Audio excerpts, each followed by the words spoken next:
And he himself is a 14-game winner, fierce competitor. And they went to college together at Lemoyne College. Browning has won the two previous matchups with Deshaies this year. Larkin will be out of the lineup, and Eric Davis is a late scratch. He's having problems. He has shin splints, which are bothering him, and that's interesting because he stole a base late in the game last night. He's played in only 3 of the Reds' last 16 games here in the Dome. Some say he has domitis, Bill. Well, the final score now from Atlanta. The Atlanta Braves had defeated the Los Angeles Dodgers by the score of 2-1. So that sets the stage for a big one between the Astros and the Reds. And we'll have it for you coming up in just a moment right here on HSE.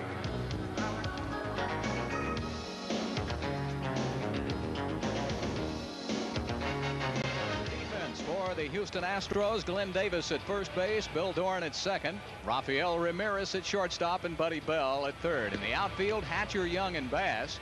Behind the plate will be Alex Trevino, and on the mound will be left-hander Jim Deshaies, making his 26th start and his 3rd against the Reds. And all 3 of his starts against Cincinnati have been against Tom Browning, his former college teammate at Lemoyne. And we look at the record on Deshaies. Jim has already set career highs for innings pitched, losses, complete games, and shutouts this season. He'll be facing this lineup: the veteran Dave Collins leading it off, then Sabo, Daniels, Asaski, McClendon, Winningham, Quinones, Concepcion, and Browning. And here to call the play-by-play action is Bill Brown. Thank you, Bill Worrell. And the Astros would love a nice send-off here on their trip to Los Angeles to begin an 8-game road trip, as Jim Deshaies goes after win number 10 and faces Dave Collins, a switch hitter, at 234, and he hits one toward the gap. It is in for extra bases to the wall. Collins, who still has good speed, around second and headed for third. Here's the relay throw to third base, and he's safe.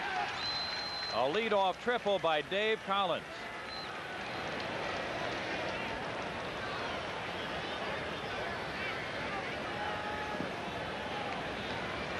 Collins has played mostly in pinch hitting roles this year.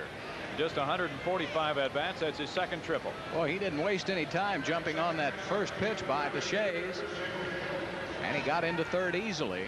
Looked like Young may have gotten a bad jump on that ball in center field. He did not react at the crack of the bat. Buddy Bell is even with a bag at third on Chris Sabo, who takes a strike. Sabo continues to sting the Astros. 3 hits last night, 19 for 51 against them this season, and he's 3 for 6 against Deshaies. Sabo takes a ball. 1-1. It's 41 multi-hit games in the top 10 in the National League. 52 extra base hits, also in the top 10. He's driven in 43.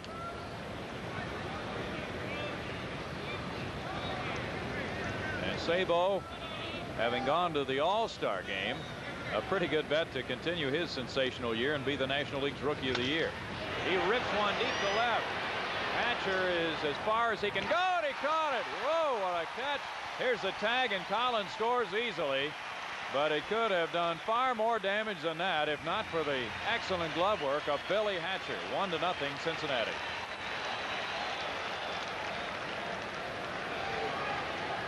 Boy, I'll tell you, Sabo got all of that curveball, and it was a hanging breaking pitch by Deshaies right out over the middle of the plate.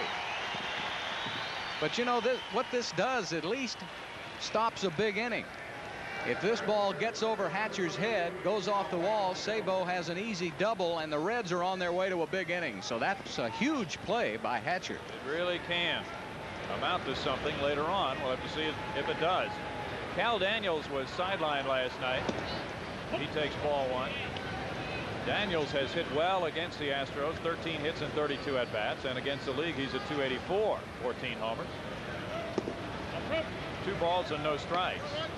Daniels has walked 76 times. That's good for 4th best in the league, and he scored 76 runs to rank in the top 10. He rips one to right, and this is really hit well. It is foul. And the count 2-1. Deshaies has given up some very hard hit balls. Almost want to go get him a batting helmet. Shell shocked out there. The Reds have really come out swinging the bat. Daniels hitting .306 in his last 22 games, trying to take up the slack for Eric Davis, who is not playing. 3 balls and a strike to him. Deshaies 0-2 against the Reds this season, 2-2 lifetime against them. 3-2 to Cal Daniels. Daniels was suspended for a game for throwing a bat that hit off the railing in front of the Reds dugout. He takes the walk, and you see the way he flips the bat away. That's the way he's done it for quite some time, but it got a little dangerous when it came close to entering the dugout and hitting his manager, Pete Rose. So he had been warned in the past, and then he was suspended for a game. Daniels has 24 stolen bases in 29 tries. Nick Esaski's the batter, a .243 average, 13 homers and 58 runs batted in. He takes ball 1. Esaski 0 for 3 with a walk in last night's game.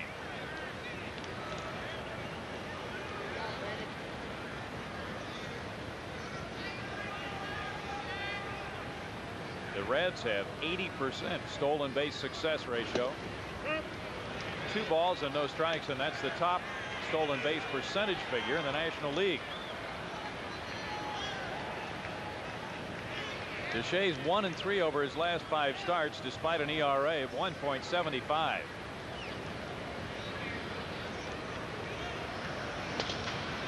Deshaies fouls it back, and the count is 2-1. You'd almost hate to think where the Reds would be right now had they decided to stay with Rasmussen, and had he figured out his problems while still in a Cincinnati uniform. Then you'd have had an all left-handed staff. But Jackson and Browning have been super down the stretch. They just need a couple of more arms. They're going back to the 5-man rotation for their San Diego series, which starts tomorrow night. Deshaies makes a toss to first on Cal Daniels. Dutch Rennert is the umpire there. Randy Marsh is calling the pitches tonight.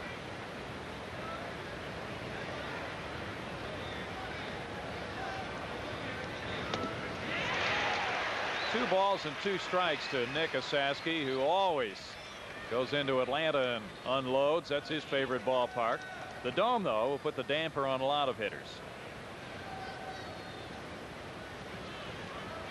Esaski has driven in 7 against Astros pitching this season. 3-2 the count with 1 out, and Daniels takes a look over to the third base coaching box and Bruce Kim.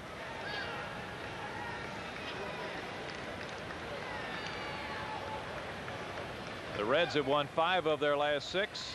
Deshaies with a toss to first, and they've won 8 of 12. In their last 10 series, they've won 8, split 1, and lost 1. 3-2 pitch coming for Deshaies, already trailing 1-0 in the first. Runner goes, and it's looped out of play for Glenn Davis. Cal Daniels has very bad knees. He has good speed, but the knees have bothered him and may shorten his playing career by quite a bit. Also, it makes him a candidate for a trade to an American League club where he could be a designated hitter, Bill. Yeah, that's what a lot of people and scouts have talked about in the last season. That may be his role later on in his career, possibly 2 or 3 years down the line. But boy, does he have some great power, good speed, power combination. Esaski had a good series in the Dome earlier in the year, going 6 for 14 and driving in 2. Now he'll see another 3-2 offering, and it's ball 4. 2 walks by Deshaies after the hard hit balls by Collins and Sabo, and Trevino and Doran come into the mound. Well, Hal Lanier, looking on, has to be concerned. His ball club having trouble scoring runs, number 1. Number 2, you don't want to let the Reds get that far out in front.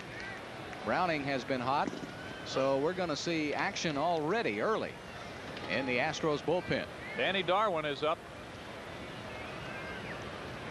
Lloyd McClendon has become quite a handyman for the Reds. He's catching tonight with a .231 average. He has 3 homers and 14 runs batted in. He's 1 for 3 against Deshaies this season. McClendon on the appeal to first did not go around. Ball 1. Last night, Jeff Reed, a left-handed hitter, did the catching. McClendon has 117 at-bats. He fouls that one off Trevino's mask. 1-1, and they're trying to patch things together at the catching position. The Reds are, with Bo Diaz out for the season with knee surgery. It may be a concern for Cincinnati for next year as well.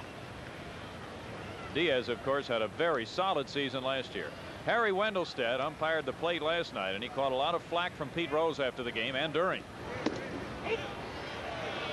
2 balls and a strike. The Reds also were upset by some comments that Harry Wendelstedt made to some reporters, indicating that, well, several teams have beaten the Reds this year. Maybe it's time that I beat them. And he was saying that, of course, tongue-in-cheek, with a lot of sarcasm regarding the calls on Bob Forsch at the plate. This one is hit pretty solidly, and Gerald Young goes to the warning track before making the catch. Here's Daniels tagging, and the throw comes into second. Cal Daniels moved to third as out number 2 retires McClendon and brings up Herman Winningham.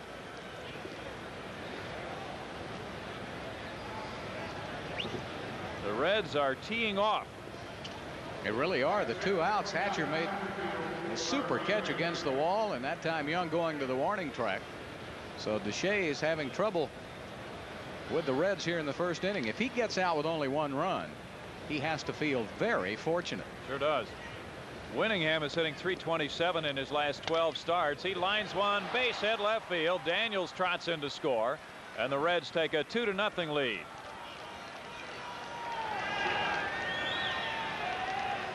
And it brings up the shortstop, Luis Quinones. Winningham gets his 20th RBI. He's hit better than .309 now since joining the Reds in the trade with Montreal.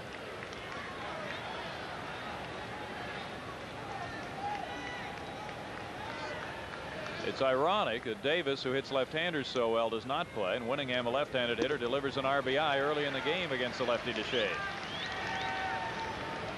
Quinones, who's on a hot streak, has driven in 7 runs in his last 3 games. He's 5 for his last 11.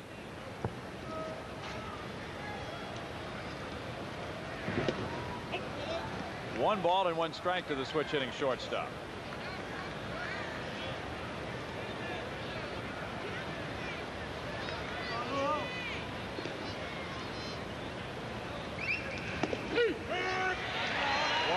The Reds in one game earlier this year exploded for 10 runs in the first inning. They now have a 2-0 lead, so they can really keep the fires burning for a while with their bats.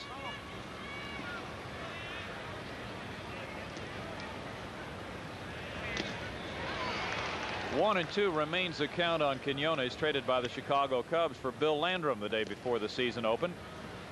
And Barry Larkin, the shortstop who's hit so well against the Astros, just a shade under 400 against them this year, sidelined for the 2nd straight night with a problem with the fingers on his throwing hand. He cannot grip the bat properly. There's Barry next to Cal Daniels.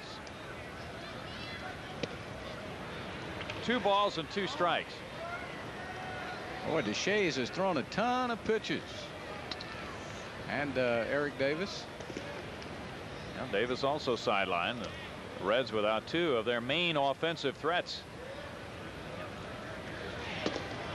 Quinones takes ball 3, and the count is full. If Deshaies walks him to load the bases, Alan Near's got a tough decision with Concepcion coming up.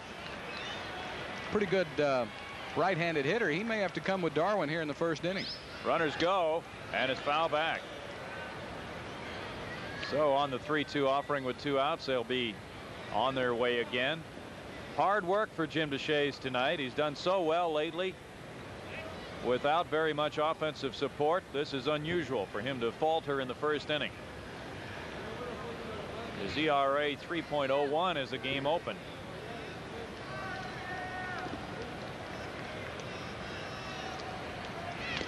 There's another foul ball back with the runners on the move.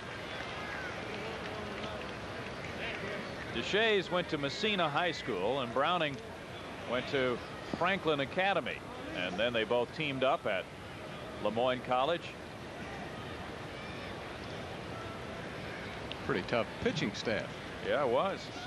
Browning beat Deshaies in one game 2-1 earlier this season, and won the other one more convincingly than that. Again, the 3-2 pitch is coming, and again Quinones had a good cut at it. Hanging tough on that fastball.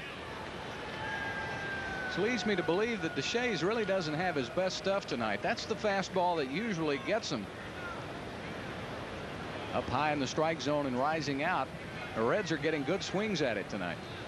This fella hit .276 at Nashville, and he taps one foul. You talked about him last night, what a good offensive year he had there. 9 homers and 53 RBIs. Of course, the Reds traded away Kurt Stillwell in the Danny Jackson deal, and they're very, very pleased with Danny Jackson, but they felt that Larkin was the type who would play almost every day. And of course, they have backups now. They have Concepcion, who can play some shortstop. Ron Oster is back now from an injury as well, but Quinones was added to help their depth, and he's now proving that he can do that. And Deshaies gets a strikeout, but the Reds go right to work in the first inning with 2 runs on 2 hits. They leave a couple after 1/2 inning. Reds 2, Astros nothing.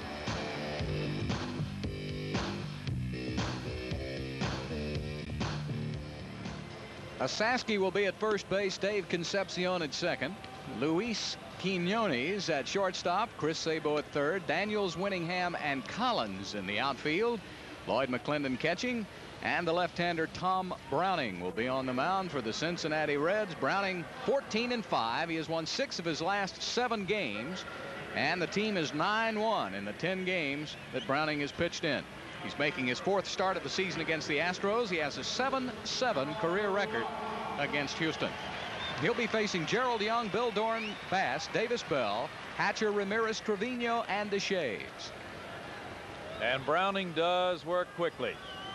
So get set. We're underway as Gerald Young, whose 12-game hitting streak ended last night, takes a strike. He's hitting .259, 32 RBIs. As a right-handed hitter, a .260 average. No balls and 2 strikes. Gerald 0 for 4 last night, 9 for 36 on the homestand with 3 walks. And Browning with a quick 2-0 lead in this one. 1 ball and 2 strikes. Browning last year suffered through an off season, had to go down to Nashville and do some work with Wayne Garland, the pitching coach there. 2 balls, 2 strikes. Pitched a 1-hitter against San Diego in a 12-0 win, taking a no-hitter into the 9th inning, and Tony Gwynn broke it up. 3-2 the count. Browning beat Deshaies 5-3 on the 15th of June and 2-1 on the 20th of June. Young gets a piece of it. He likes to work on the 4th day with just 3 days rest, and his record 4-1 on those occasions. His last outing was Friday at Chicago, and you see there the role that the Reds have been on with Browning on the mound. He went just 5 innings last time out, gave up 12 hits and 4 runs, 3 earned against the Cubs, but he got the win, 6-5. Young lifts one towards center, and Winningham makes the catch. 1 out. Browning, when he's taken the mound, has had the good offensive support. 4.9 runs per game on the average. He's won 12 of his last 14 decisions. Billy Doran has hit him well, though, this year. Billy 4 for 9, including a home run off Browning. He's hitting .256 for the season. He didn't get the timeout call from Randy Marsh, and the pitch is called a strike as he had backed out of the box. Now time is called, and Doran pointing out and saying something to Marsh. The crowd already getting after the umpiring crew in this one. Well, Browning works quickly, as Bill pointed out. Doran wanted a few seconds. Now Browning wants to appeal, and Dutch Rennert says he didn't go around, so the count is 1-1. Doran was 0 for 4 last night, and he was the first player out for extra batting practice today. Slices one foul. 1 ball and 2 strikes. Billy Doran, the sort who will try to work his way out of a slump. He will not, as some players do, take a rest because he's tired and it's the end of the season. He will just try to work his way out of it.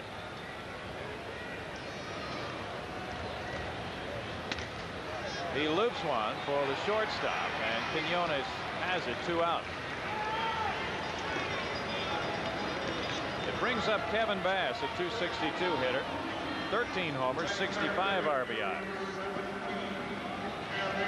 Final night that the scoreboard here will be in working condition. And last night there were special festivities saluting the grand old lady of 23 years. Bass is making sure he gets time called before he gets a foothold, because he doesn't want the same thing that happened to Doran.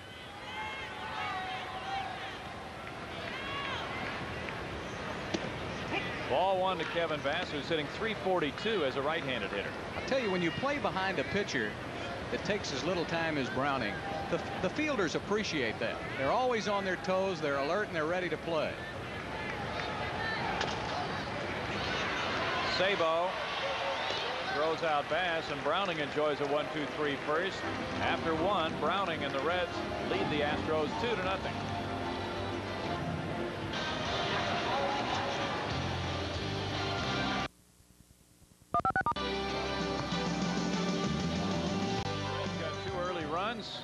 Leadoff triple by Collins. Sabo sacrifice fly, a couple of walks, and Herman Winningham delivered a run-scoring single. Now in the second, their 8th man in the order, Dave Concepcion, the 40-year-old veteran, leads it off. He's hitting .202 this year with 8 RBIs. He had a sensational year last year, hitting .319 and 279 at-bats.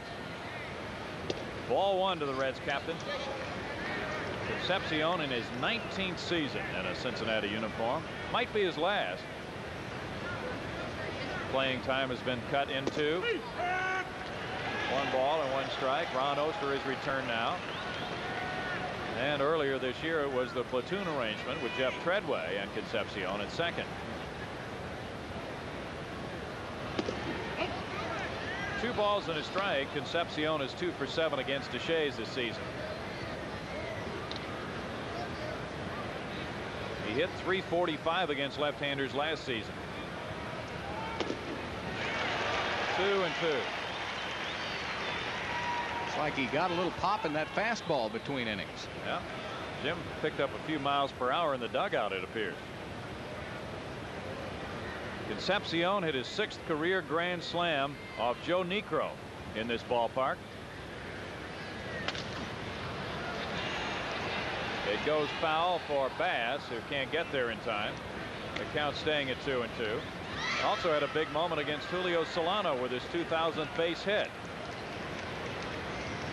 Record by Jim in the Dome. Look at that ERA. That's indicative that the Astros aren't scoring him a lot of runs. Opposite stories for Deshaies and Browning this season. 3 balls and 2 strikes. Usually, Bill, you look at the top pitchers in the league in victories, and you'll see that they are among the top pitchers in run support.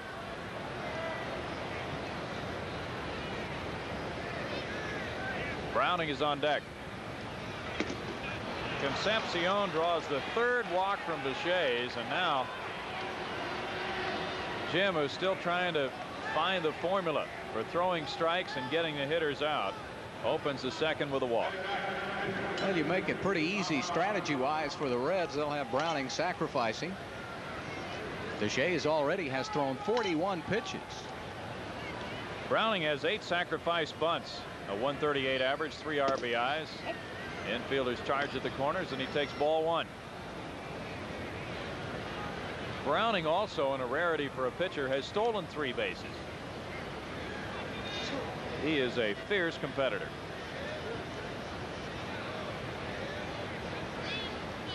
Deshaies makes a toss to first. Concepcion has 3 steals. He's been caught twice. As Bill mentioned, the Atlanta Braves beat the Dodgers 2-1. Paul Ossenmacher 7-6, beating Jesse Orosco 2-2. Bruce Sutter got the save. The bunt goes foul. 1-1 to count. Jeff Blauser hit a home run in the 8th to break a 1-1 tie, his first of the year. And tomorrow night in Los Angeles, Buddy Bell and his teammates will go to work against Tim Leary.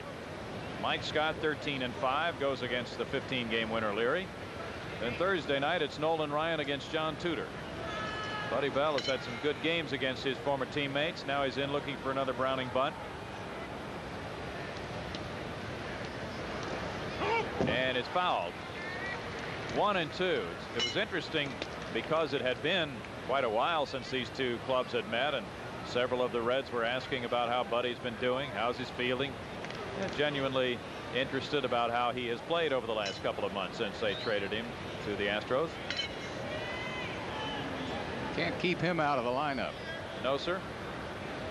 Very hard-nosed individual, and they miss him as a teammate. Browning pops it up. Deshaies will make a throw to second on a hop, and they get the force out. Concepcion stopped running. The throw bounced. It could have been disastrous, but Rafael Ramirez made a good play to take that throw from Deshaies. So Browning reaches on the force play at second. Well, I really don't know what to say here. I don't know why he threw it so easy unless he just didn't see anybody on second base.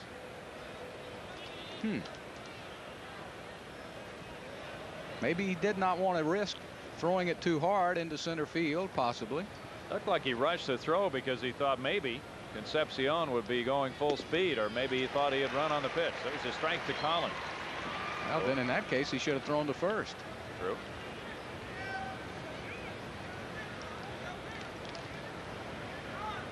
Dave Collins was a big part of the Reds ball club in 1979, which came to the Dome in September and overtook the Astros that year to win the division title.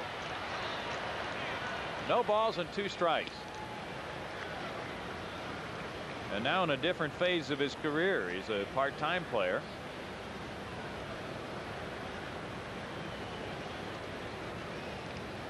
Pretty solid, though. He can still do a lot of things well for you. He still runs well, as you mentioned a moment ago when he was legging out that triple. He can hit. He can pinch hit for you. He plays good defense. 1 ball and 2 strikes to Collins. He's a fiery type.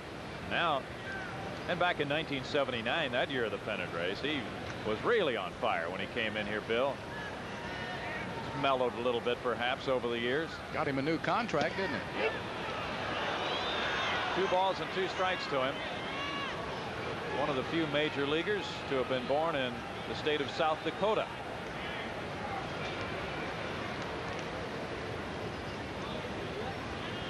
Deshaies last time out in a 3-1 loss to Chicago. Went 6 innings, giving up 5 hits and 3 runs. Runner goes. Collins puts one in the air to Darrell Young. And now he'll make that long throw back to first on Browning, who is just in safe. Deshaies backs it up as it got by Glenn Davis. 2 outs. The crowd applauding the double play attempt by Young. Browning just figured, well, there's no way he'll throw to first. So now Browning's trotting back. All of a sudden he gets a yell from Lee May, his first base coach, saying, get down, get down. Now that's how you get hurt. Yeah, he slid a little bit late and slid hard into Glenn Davis. Pitchers aren't used to sliding. You know, they don't do a lot of base running. Browning likes to be the athlete, though. He really likes to run the bases and hit. Here's Sabo. Ball 1. Chris hit the sacrifice fly, and Billy Hatcher slammed into the barrier in left field, catching it.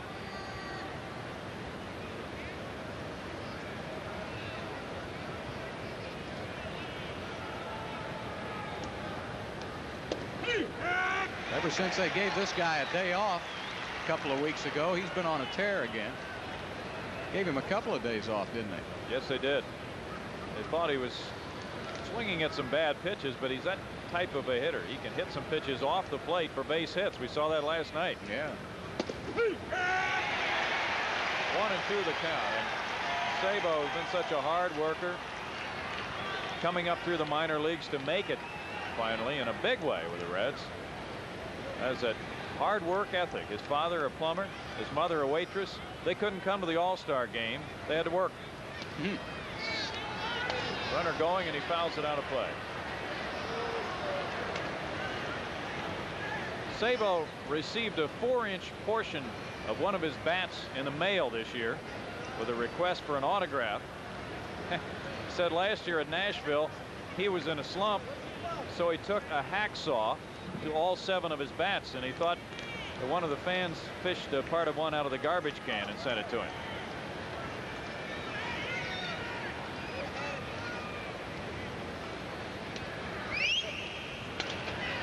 Fouls it out of play, and the count remains 1-2. The Reds are pushing him for Gold Glove too. They don't think there's anybody any better. They think perhaps Tim Wallach will win it because it's unusual for a rookie to win a Gold Glove. Has very good range and quite an arm. You saw his arm last night on Hatcher's bunt. Yeah. He really had to unload on that play as he had stayed back. 2-0 Reds in the second. Pitch out, but Browning, the pitcher, not going, and the count is 2-2. They had him running before with Collins hitting, and so that was a pretty good call. Now let's see. You may have him going here on the 2-2. Deshaies makes a check of Browning. He and Tom are good friends, but not now.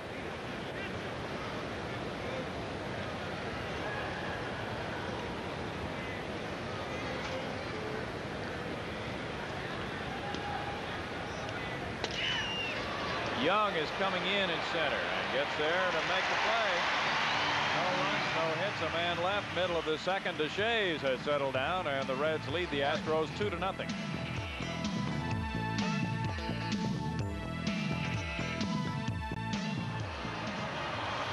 Well, that shows you how big a game this is for the Astros tonight, and for the Cincinnati Reds for that matter. The Reds could get within 6. A win tonight, 6.5. The Astros could get within 4 with a win. The Giants have really been struggling of late. It's just hard for Roger Craig to find a pitcher he can walk out there to the mound. So Houston and the Dodgers getting ready to crank it up Wednesday and Thursday night in a 2-game series. Right here, Tom Browning has cranked it up. He has a 2-0 lead. Sacrifice fly by Sabo. RBI single by Winningham supporting his pitching. He had a 1-2-3 first. Now he faces Glenn Davis, who provided a bitter moment for Browning the first time out in early April this year against the Astros. Browning had a 2-0 lead with 2 outs in the 9th inning. Billy Doran singled, and Davis cranked a home run to tie the ball game. It went to 16 innings, and the Reds lost it. Browning remembers that well. Davis with a 10-game hitting streak, and he gets under one to left field. Daniels has it, 1 out. Buddy Bell with a 3-game hitting streak is 4 for his last 8. Cal Daniels in left goes back to his position as Bell comes in at 241 with 5 homers and 36 runs batted in. The Pirates have knocked off the Mets 3-2, and there's a construction underway. That scoreboard will be dismantled as of tomorrow sometime. Probably they'll start on it.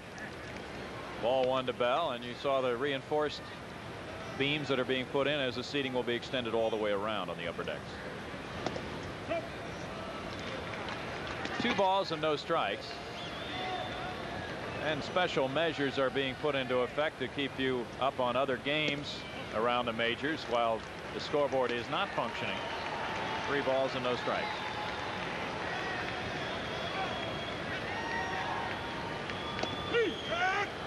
Three and 1 to Buddy Bell. So the Pirates snap their 4-game losing streak, and their win over the Mets pulls them back to 9 games behind. Bell takes a walk. He becomes the first Astro base runner. Browning is stingy with the walks.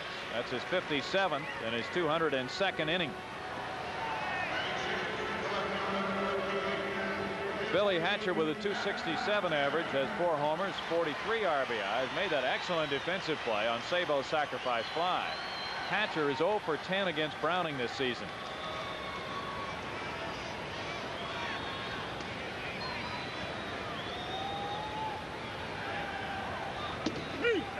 Strike called. Well, the scoreboard, that's the last time you'll see it all together. They're going to start dismantling it after tonight's game. Work underway outside the dome, too, for the new entrance ramps that will be in use for the seating in center field. And so there is much to be done, and it'll be another year or so before that work has been completed. All of those tiny light bulbs. It's just so immense there. It's hard to grasp the size of everything. That HSE banner, well, who knows, maybe 20 feet tall, something like that, Bill. It looks fairly small from here. Looped into right center. Concepcion gives way, and the center fielder Winningham has it. 2 out. Rafael Ramirez carries a .257 average into this at bat with Browning. 4 homers and 49 RBIs. Ramirez was 0 for 2 with the intentional walk last night. Philadelphia 1, Chicago nothing. Last of the 4th, a night game at Wrigley Field, matching Marvin Freeman and Jamie Moyer. Montreal and St. Louis scoreless in the 3rd. Martinez and De Leon. Right here it's 2-0 Reds as Ramirez takes strike 1. San Diego and San Francisco start later.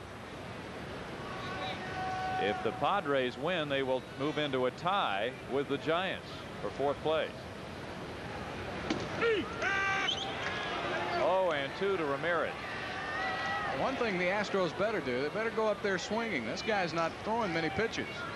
Throwing a lot of strikes. Making his 31st start to take over the league lead, at least temporarily, and he's 8th in innings pitched. A workhorse. Poked foul, and the count remains 0-2. It's Boston 5 and Baltimore 1, top of the 5th inning. Boston with a 1-game lead now in the East as Wes Gardner going against Jay Tibbs. Cleveland leads the Yankees 1-0. That game in the 6th. Greg Swindell against Al Leiter, and Ron Kittle has his 18th homer for Cleveland. Concepcion and Collins. It gets by him. Here goes Bell into third base. There's a quick recovery by Concepcion, and he helps save the day for the moment as Ramirez checks into second. It is a double, and Bell to third base with 2 outs, bringing up Trevino. Collins gambled and lost. Well, the tough break for the Astros now coming up, and we'll watch this play first. Collins taking a gamble, thought he could get to it. Then he thought he could trap it. He didn't do either. The tough break for Houston is number 1, Bell's running. Anybody else, they score. The second break is Deshaies is on deck. And if you're Pete Rose, you may want to walk Trevino, and that's what Breeden's going to talk about right now. Well, you remember last night in the 5th inning, the intentional walk to Ramirez loaded the bases. Trevino, with the bases loaded and 1 out, hit a short fly ball to center field for out number 2, but then Forsch cleared the bases with a double. Now it's a different scenario entirely. Well, Hal Lanier said he played it that way, Bill, because of Forsch hitting. With Deshaies hitting, you might ask yourself, what does Lanier do if they walk Trevino? Well, it'll tell you something about the Reds' confidence in getting Trevino out. They may go at him so the pitcher can lead off the next inning. If they're that confident, they can get him. He's hitting .242 with a homer. He's driven in 10. Takes ball 1. It might be one of those at-bats. If the count goes to 2-0, they put him on. We'll see. Well, this would really be a tough decision for the Reds if Trevino were a bad ball hitter. If you try to pitch around him, you know, a lot of guys will reach out and hit one. And he could. He pops it up. Sabal won't have a chance. 1-1 to count. Alex last night swung at a high pitch on that fly ball into shallow center. And he's probably thinking that he'll swing at anything close in this situation, Bill, because he's probably thinking it's better for the Astros for him to swing at a bad ball than for Deshaies to come to the plate with the bases loaded. Because Jimmy's only 2 for 51 this year. The count has reached 1-1. Trevino 0 for 3 last night. 2-1. Toronto leads Detroit 5-1 last of the 4th inning. There it is. Doyle Alexander. Now you see the intentional pass, Bill. Yeah, they got 2 balls on him. They decided to heck with it. Good piece of strategy. I don't blame them at all. Now Deshaies is coming up. Nobody working in the bullpen, and Jim will be batting.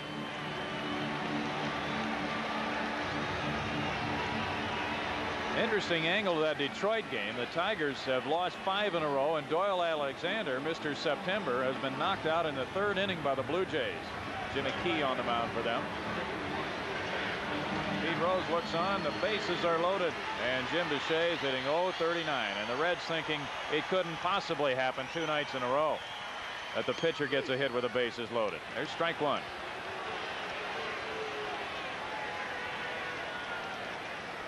Seattle leads Minnesota 4-2 last of the 4th. Texas 2, Oakland nothing.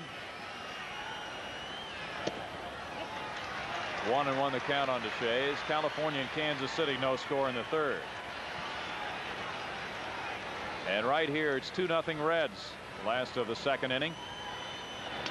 Deshaies does get his bat on the ball and makes it a 1-2 count. I'll tell you, if Winningham played any closer in, he'd be an infielder.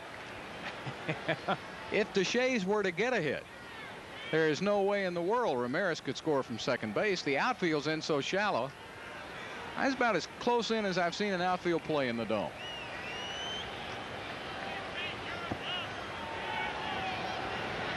One ball and 2 strikes. Deshaies has driven in 3. He goes down on strikes, and Jim is not that happy with himself right now. Tom Browning escapes a bases loaded jam. 3 men left after 1 base hit. It's 2-0 Reds after 2. 2-0 right here in this back and forth series. The Astros have won 8 of the 14 from the Reds this year. They've won 5 and lost 3 in the Dome. And it's been a highly competitive series between these 2 clubs. They are well aware of the Dodgers' loss to Atlanta, and both are really going for it. As we mentioned last night, Bill, the Reds have 6 games to play with the Dodgers in the next 10 days or so, and the Astros will be playing 5 more with Los Angeles starting tomorrow night. So in a way, they're marking time until they can get to it head to head. Now Cal Daniels, who walked and scored in the 1st inning, comes around for the 2nd time. Now the problem's in the loss column too, Bill. Even though you're 5 games, 4.5 out, 6 games back in the loss column if you lose tonight, and time running out. Ball 1 to Cal Daniels.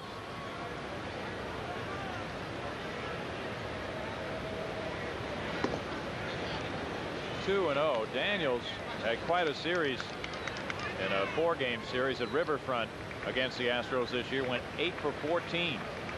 A couple of walks, stole a couple of bases. 2-1 to him. He hit 4 home runs in the Reds' first 5 games of this season.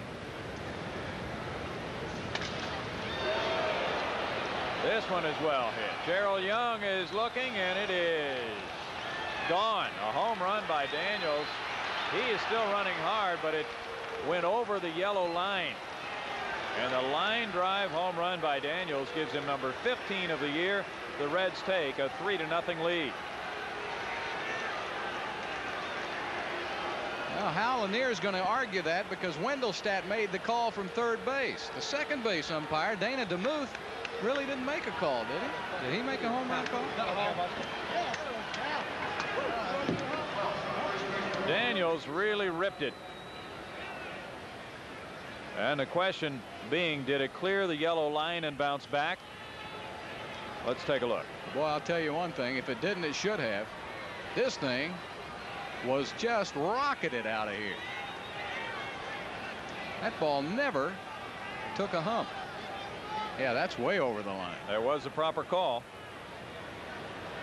18th home run allowed by Deshaies, who throws ball 1 to Nick Asaski, who walked, and now Darwin heads for the bullpen again.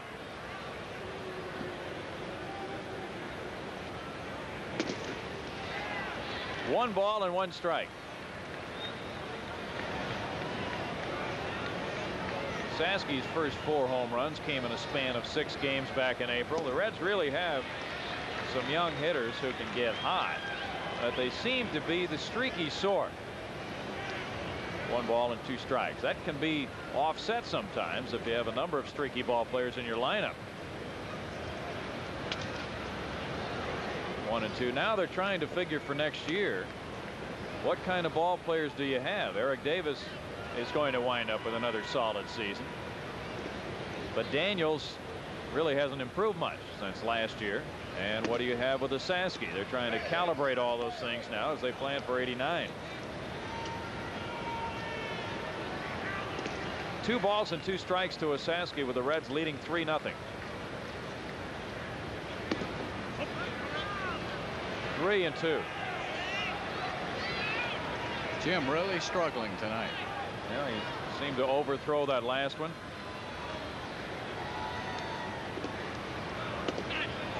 Ball 4. Well, I don't know how much longer you can stay with him if you're Hal Lanier. That's 4 walks for Deshaies.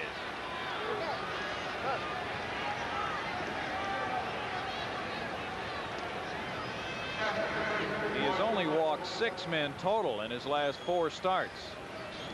So it's uncharacteristic of Jim to be struggling this much with the strike zone. Faces Lloyd McClendon now. And Trevino visits after Doran visited. It appears they're buying time for Darwin here. And they are, because here comes Hal Lanier. Well,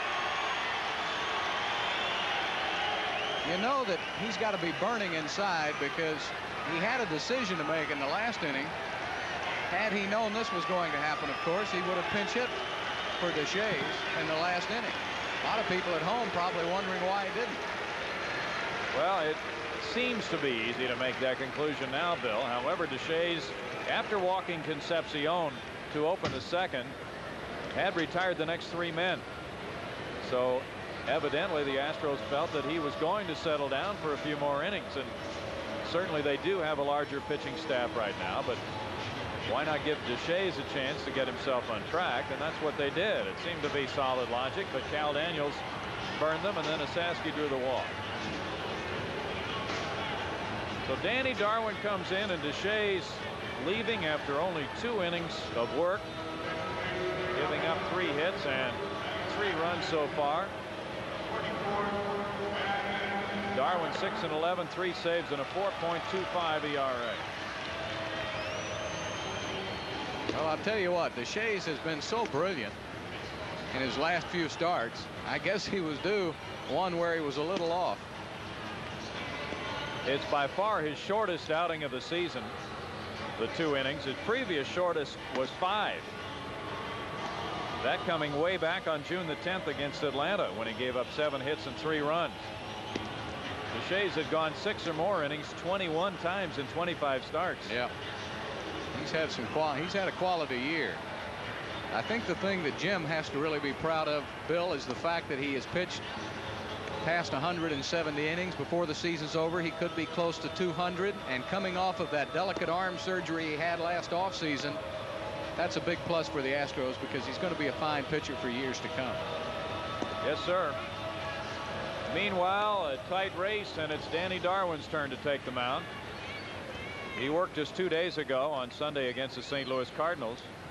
1 scoreless inning in relief on that occasion, giving up 1 hit along the way. And Darwin now comes in to face McClendon, who hit a fly ball to center in the first. Switching to a right-handed pitcher, not a bad idea. And the Reds, with the 3-0 lead, have Jeff Reed, their left-handed hitting catcher, of course, available should they choose to make that move, but they won't make it yet.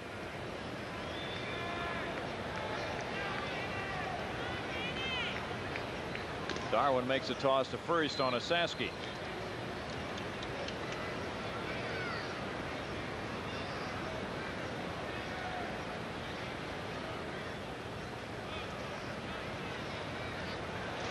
Well, the twists and turns of September baseball, Bill. You never have it figured, do you? Nope. If anybody figured on Milwaukee a month ago, that person should step forward right now. There's a foul ball. Strike 1. And now you might find some who think that Milwaukee has the best shot at winning in the American League East. There's the former Astro and Cincinnati Reds slugger, the big bopper Lee May. Boy, I'll tell you, he looks like he could play right now. He's in super shape. Sure is.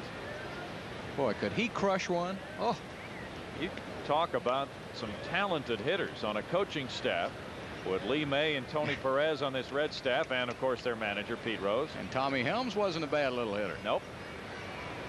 Bruce Kim, the third base coach, did some catching for the Detroit Tigers. You think that coaching staff would win the old timers game? Probably have a very good leg up.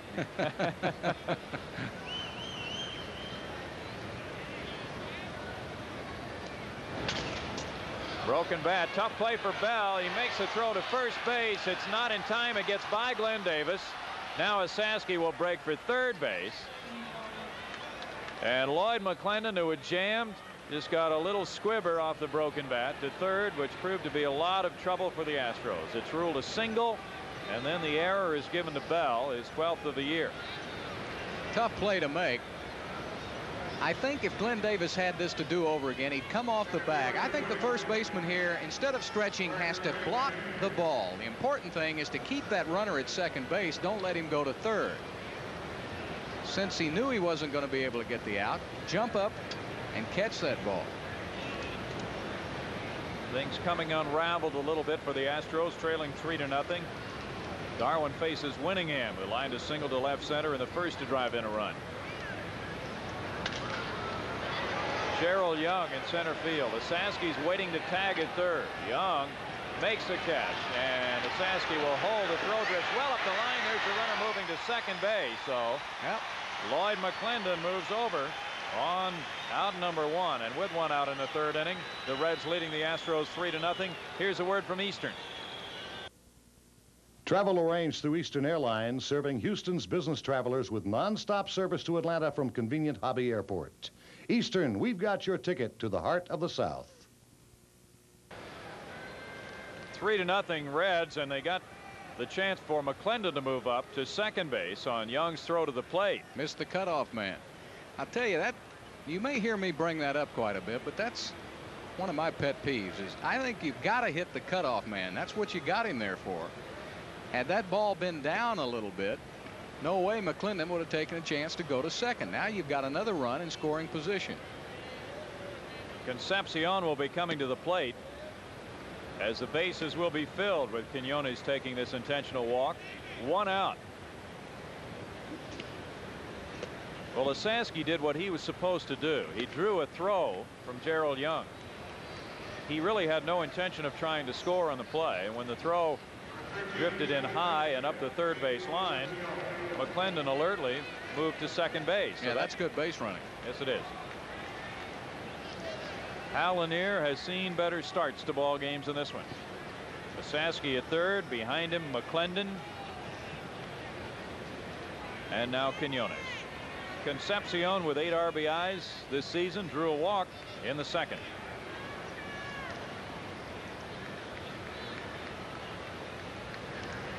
Takes a strike.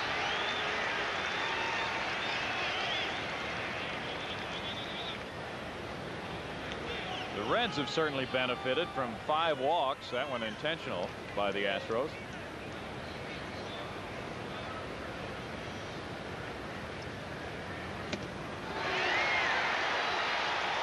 No balls and 2 strikes.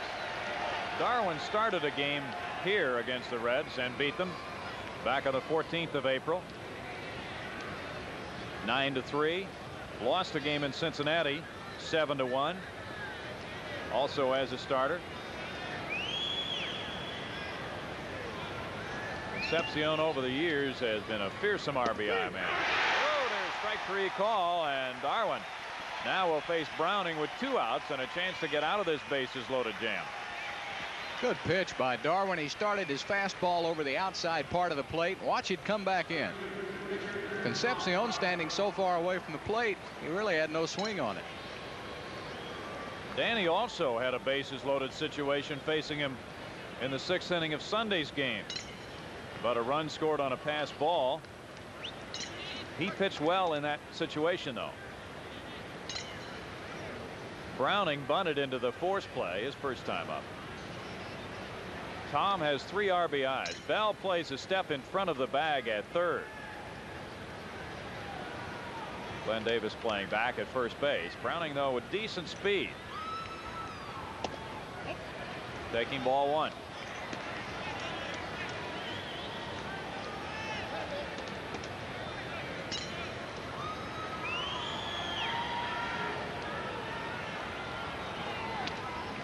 Browning had a good cut at it. 1 ball, 1 strike. You saw it last night. A pitcher who helped himself to the win, Bob Forsch. Danny Jackson of the Reds had 4 hits in getting his 20th win against the Cubs Sunday.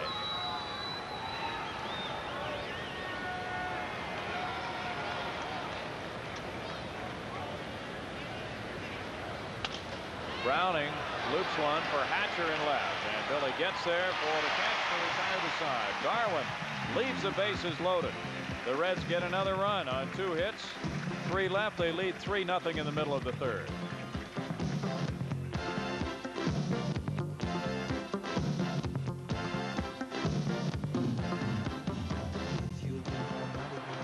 Well, the Detroit Tigers have lost 10 out of their last 12 games. They're losing tonight. The Tigers are losing, and Boston is winning. New York is playing Cleveland. Milwaukee has the day off, so that shows you just how tight that American League East pennant race is. I think Boston is 1 game up. You're right. Boston is. Boston, that should be reversed. Boston in first place, Detroit in second. And Bill, you know the interesting angle to that pennant race with the 7-team divisions in the American League. They have to select a swing team, and with the scheduling going the way it did, Milwaukee is the swing team this year in the East, and that means they're finished with Eastern Division play. They're only playing Western Division clubs from here on out. That's a break. They have 6 games with Oakland, but most of those are at the tail end of the season. Gerald Young hit a fly ball to center, taking ball 1. Trying to get something started against Tom Browning, who takes a 3-0 lead to the home third. 2 balls and no strikes. Billy Doran on deck, and then Kevin Bass will follow. John Franco has saved 8 of Browning's 14 wins. There's a foul ball. 2 balls and a strike. Really, with a Franco in the bullpen, Bill, who has failed on only 1 save opportunity this year out of 32. It becomes about a 7-inning game for Pete Rose, the way he manages. Get the lead after 7. The Reds are 53-1 when they lead after 7. That's not bad. 3 balls and a strike.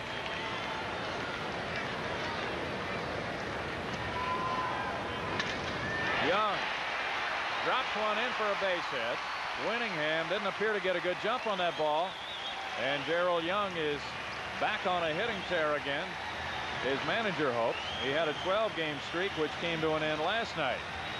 I think the center fielders are having trouble picking up the ball. Young didn't get a good jump earlier in the first inning on a base hit to center field, and that time it looked like Winningham was frozen in place. He just didn't pick that hit up. No, he did not.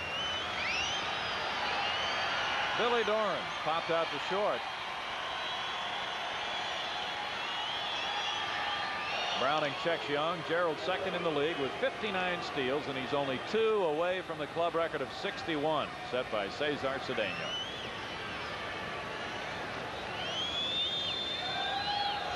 Browning makes another throw. Tom has been called for 4 balks this year.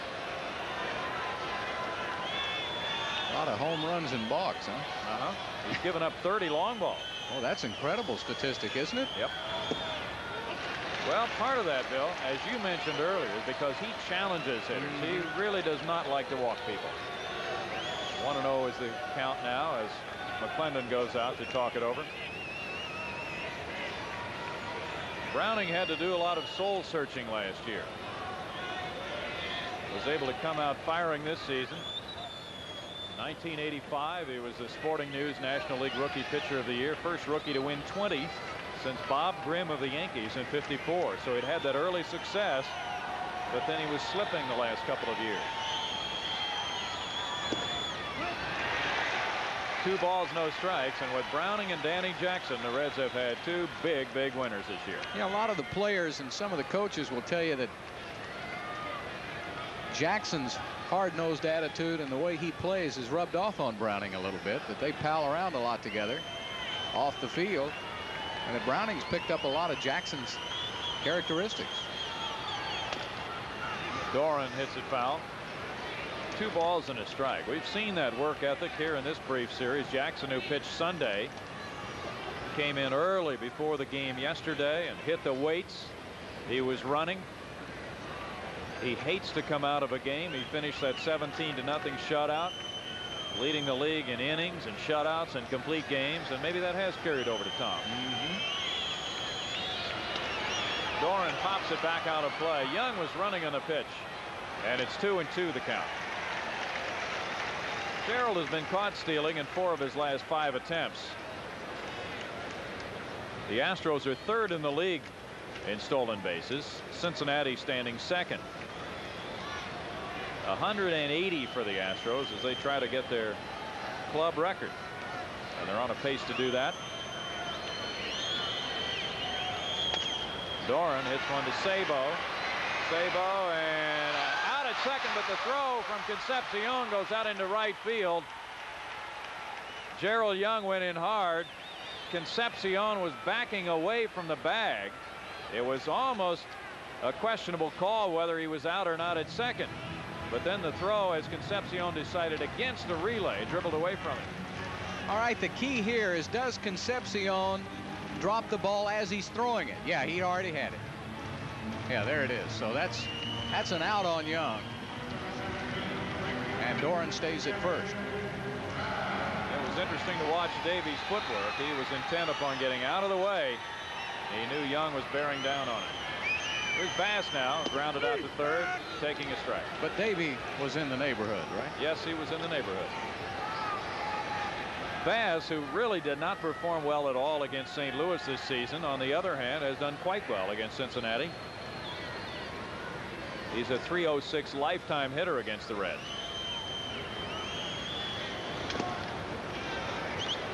No balls and 2 strikes. It's 3-0 Cincinnati in the last of the 3rd. These 2 clubs will be meeting at Riverfront as the Astros end their next road trip. They'll play 2 in Los Angeles, move on for 3 at Candlestick, and then wind it up in Cincinnati and have then only 1 more trip remaining. Saski holds Doran. Billy has 16 steals. He's been caught 4 times. The count stays at 0-2 on Kevin Bass. The first 5 times Browning went to the mound this season, he did not get a decision. First 3 games went extra innings. Glenn Davis on deck.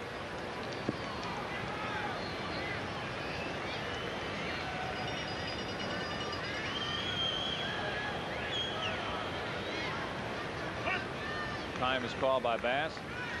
Browning has slowed a little bit his pace. Yeah, it looks like he and McClendon having a little trouble deciding on which pitch to throw. Now they got it. And Bass is a strikeout victim on the breaking pitch, number 2 for Browning. That's a pitch that you'll see most all left-handers give Bass when they get ahead of him in the count. Breaking curveball. And Randy Marsh never asked for help at first base. He called it a strike 3 all the way. Browning faces Glenn Davis, who got under a fly ball to left field last time up. Glenn has hit .338 for his last 20 games. Quinones gets it to Concepcion for the force on Doran to end the 3rd. Milo Hamilton comes in for the middle innings to join Bill Worrell on HSE. Through 3, Browning and the Reds lead the Astros 3-0. Top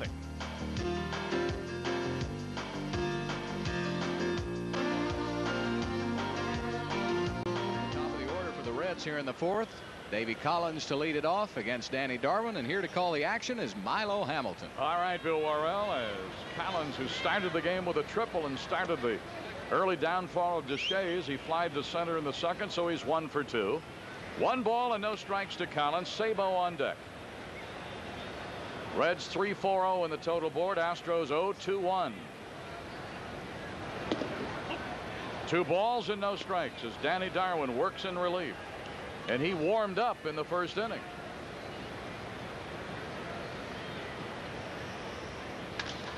Slice foul down the left side. And it just took some of the wind out of the sails of this crowd because they had been buoyed just moments earlier by the flash of the Atlanta win over the Dodgers on the scoreboard. Time to get back, but got to hold them where they are now. And there's another base hit for Collins. Hit number 2 off Darwin. Hit number 5 for the Reds. Boy, he has been just what the doctor ordered for Pete Rose tonight. Led off twice. Had a triple and a single. So here is Sabo, who just missed hitting one out of here in the first inning. Got a sacrifice fly out of it. Second inning, he flied to center.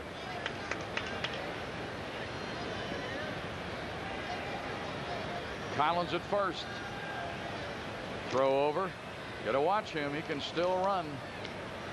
And Sabo, a pretty good handler of that bat. Rose might put something on here after losing a tough one last night. Yep. He's not going to sit on a 3-0 lead, I don't think.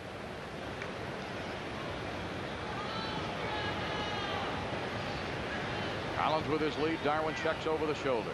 Pitch on the way. Scores away to bunt. Fouls it over toward their dugout.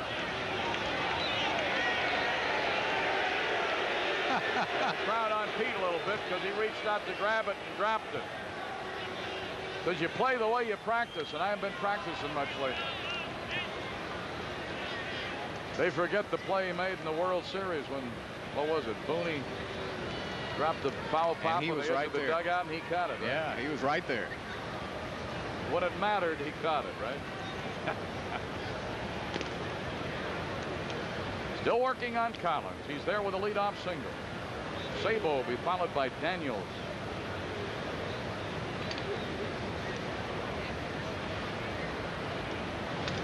Looked like he was trying to go to right field, Bill. Yeah, he did last night, too, on a pitch on the outside part of the plate and down low, and he just golfed it into right field. He's got a lot of good habits for a young player. No balls, 2 strikes. He can really play this game.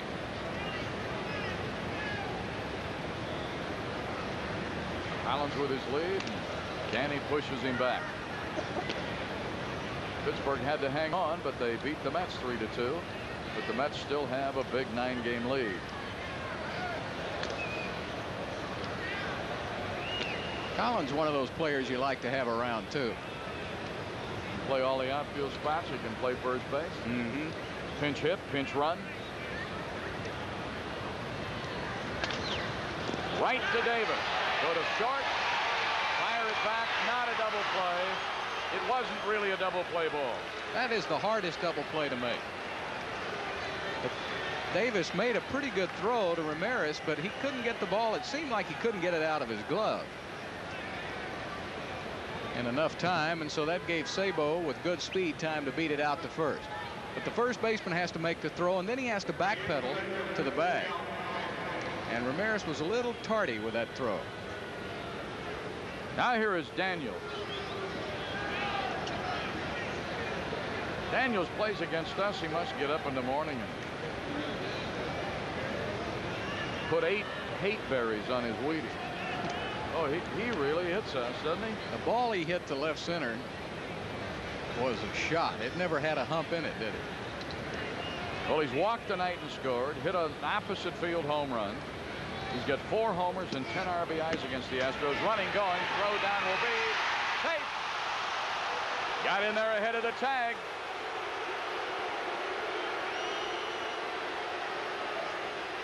Well, Trevino called for the pitch out, but it was a wide pitch out, and then he threw to the opposite side of the base. Let's see where Sabo gets in under the tag. Boy, that was bang bang. Very, very close. Here's the throw. See, it's to the third base side. Yep. Had the throw been straight or to the other side of the bag, he's out. Phil Boudreau thinks he was out. So does Hal Lanier.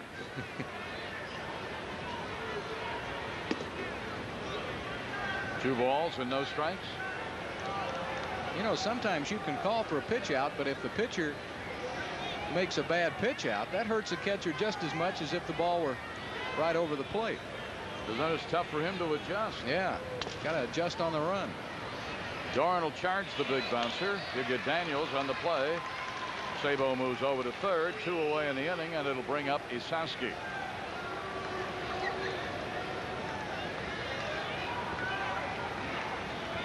Two down in the Cincinnati fourth.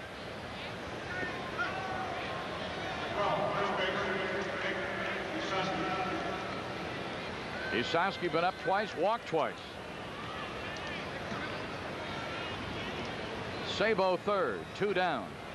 Fielder's choice, stolen base and a bounce out, put Sabo at third.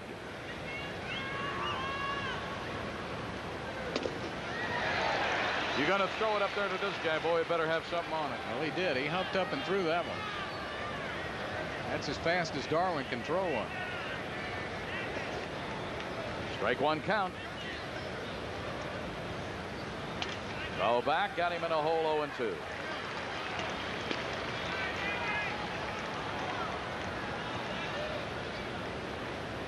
Well, did you get some good response from the Rice alumni on your pregame? Oh, you bet. But, you know, we were interested in talking to Scott Thompson about that Olympic team. He had all the scoop. He thinks we'll win a gold, and so he's got Georgetown in the Summit, you know, next year.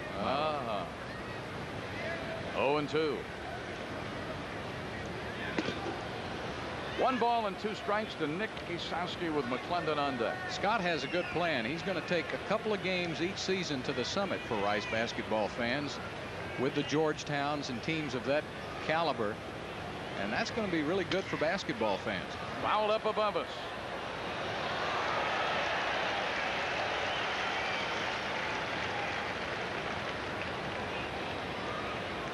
I asked him, how's he going to defense Alonzo Mourning?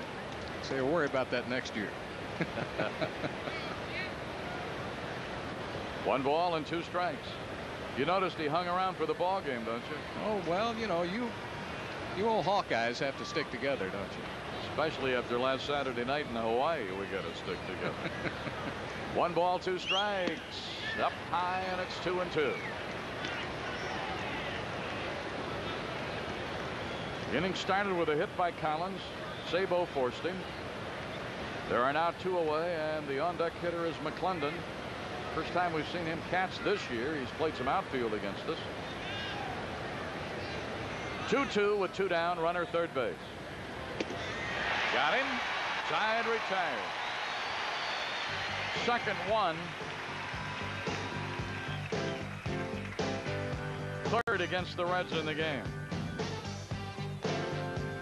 So there you are on HSE in the middle of the fourth. Reds lead it 3-0.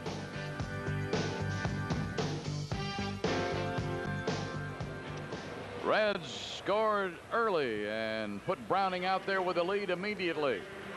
And it's 3-0 at the moment. Buddy Bell walked in the second. He'll be followed by Hatcher and then Ramirez.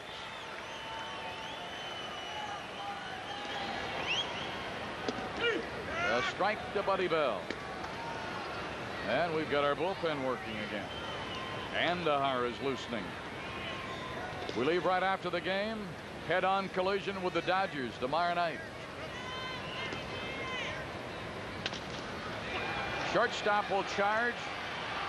Throw out Bell. Quignoni to Isaski. 1 away in the fourth.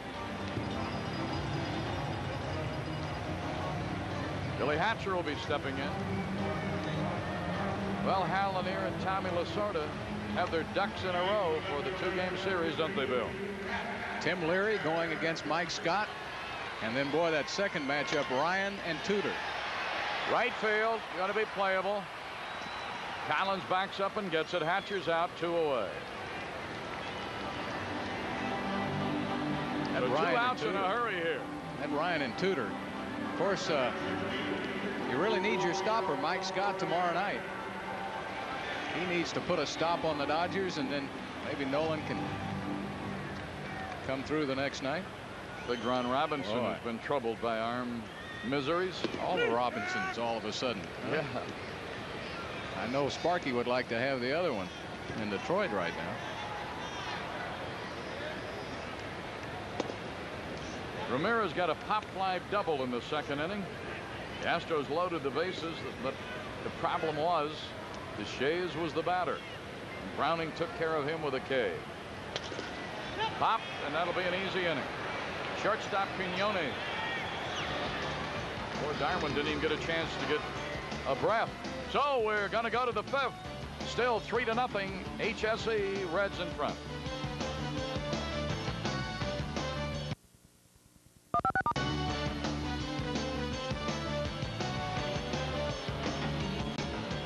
This telecast is authorized under rights granted to Home Sports Entertainment. Is not intended for the commercial use of our viewing audience. Any rebroadcast or other use of this telecast without the express written consent of Home Sports Entertainment is prohibited. Fifth inning, McClendon will lead it off, followed by Winningham and Quinones. Reds have the better of it. Started off that way. They got 2 in the first, added a run in the third.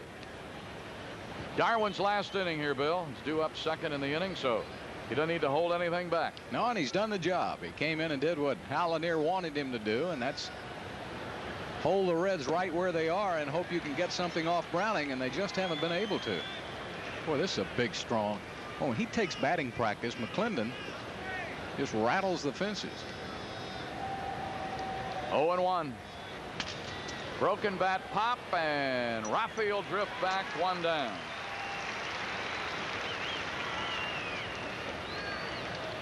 Bring up Winningham. Browning's been pitching some excellent baseball.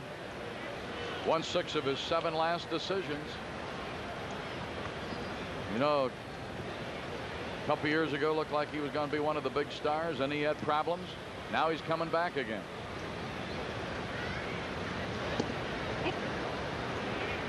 Winningham got a run in the first inning with a base hit. Third inning, he flies to center. Quinones due up next. High bouncer. Doran will charge. Flip it. 2 down.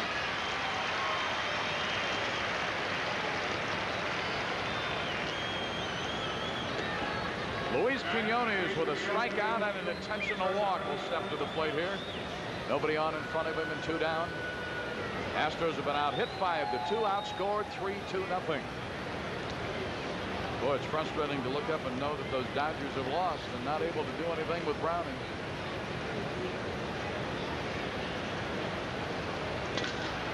Down the right side, and that will bounce up against the wall and be a ground rule double. It's a book rule double. It's already been signaled by the first base umpire who went down the line. Here's another guy who really handles the bat well. Quinones has great minor league statistics. He's just never been able to produce at the major league level. He got a slider that time by Darwin right in, and he shows you his strength for a little guy. He powered that into right field for a double. And it brings up Concepcion. He's walked and looked at strike 3 call.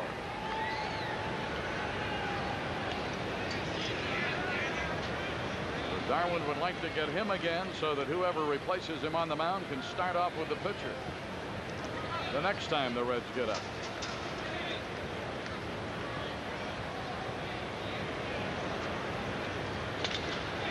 Right field.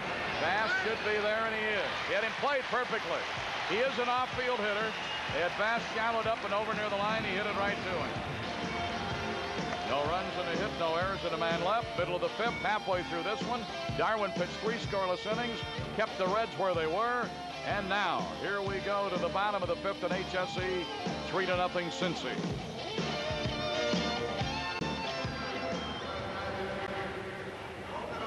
All right, we've got Trevino leading off against Browning. The bullpen is already working with Andujar. Nobody is at the on-deck circle for a pinch hitter's role as yet. In that brave victory, Assenmacher beat Orozco. Blauser hit his first home run of the year. They had just called him up, and that was the winning blow, Atlanta over the Dodgers.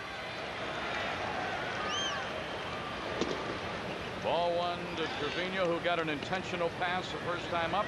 Now Hindu. Steve Henderson's going to be the right-hand pinch hitter against the left-hander. Smash, foul. Boy, he's flirted with that line 2 nights in a row, Bill. He had one I thought was in there for a double last night. Then he popped up, and Bob set up the stage for Bob Forrest to hit his bases clearing triple or double. Pittsburgh's victory saw Smiley beat Ojeda, knocking off the Mets 3-2. Bouncer second. Concepcion in. Grabs and he throws. 1 away. Browning still doing the job here, and Steve Henderson will be announced. In the Philadelphia-Chicago game, 3-1 Phillies. Freeman against Moyer. Jones homered for Philly. Dawson hit number 22 for the Cubs. Montreal, St. Louis, Martinez and De Leon. 1-0 Redbirds, 6th inning. And later tonight, those red-hot Padres will face the sinking Giants. Rasmussen, Hammaker. They'll be starting shortly. Another half hour or so. So here is Henderson. After we sent him down, he went down to Tucson, played a little long ball down there. Now time called. They need to do that to Browning a little more. He is quick pitching a lot of hitters for the Astros, and that's his style. He's in his familiar rhythm right now, and it's tough to get him out of it once he gets in. There's Joaquin Andujar, and he'll be the 3rd pitcher used by Houston. A ball and a strike. Browning with a 3-0 lead. He's got a 2-hit shutout going. Foul back. 1 ball, 2 strikes to Henderson. Gerald Young due up next. Boy, after this game, you better hurry up. You're going to get a seat on the bus. We got lots of folks. 36 players. Oh, yeah, that's right. 1-2 pitch. High pop, foul, off to the right. It'll bend back out of play. Almost got to charter a jumbo, don't you? All right. The little fella got it.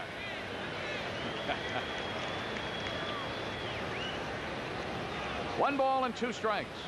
Reds have had it their own way so far. Henderson trying to get on for the top of the order. A ball and 2 strikes.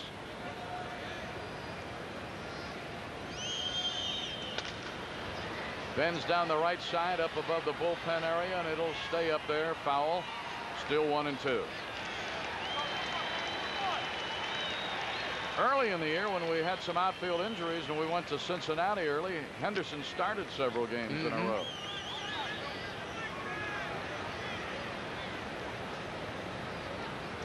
A ball and 2 strikes.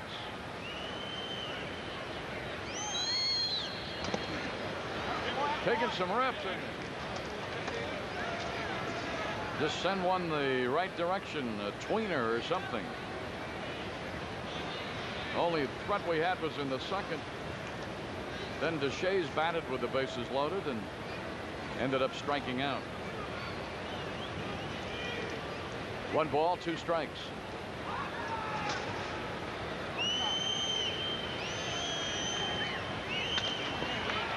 Out into left center field, could drop and does drop.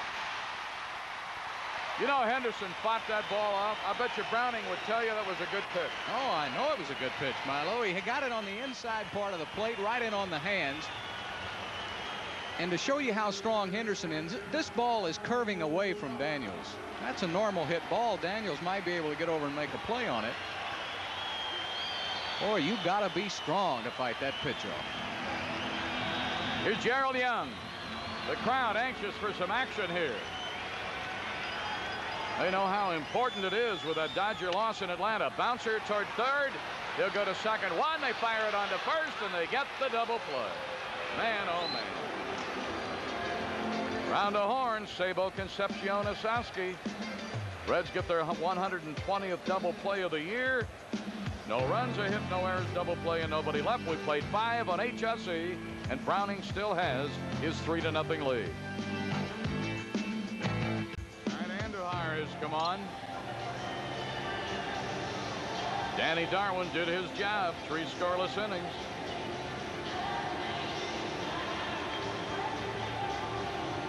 Deshaies got to rise to the occasion here. Joaquin has made, Milo, 9 appearances out of the bullpen. This will be number 10. And not a real good record.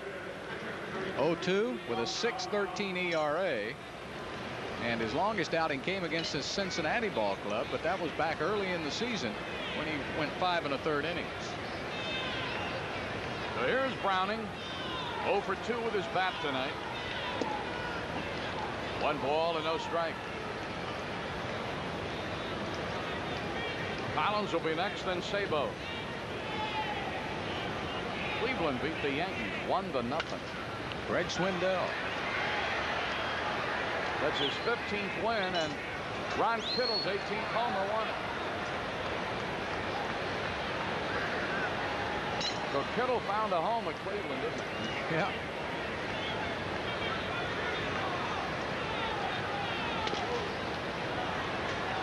This will be tough. Good play by Ramirez. He throws on the run as good as anybody. Well, I'll tell you, now Browning can run. He gets down the line pretty well.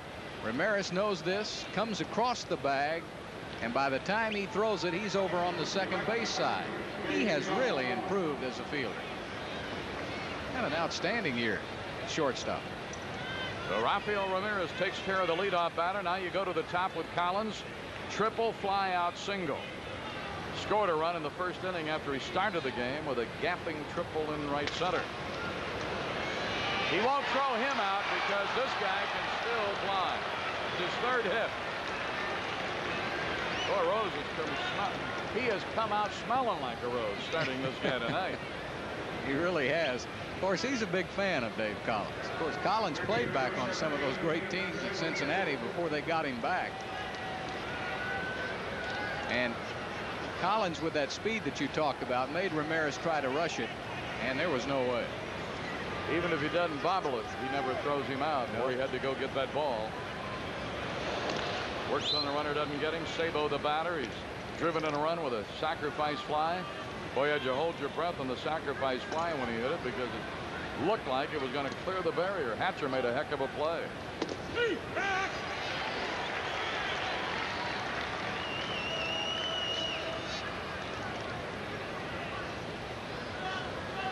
No balls and 1 strike to Sabo. Daniels due up next.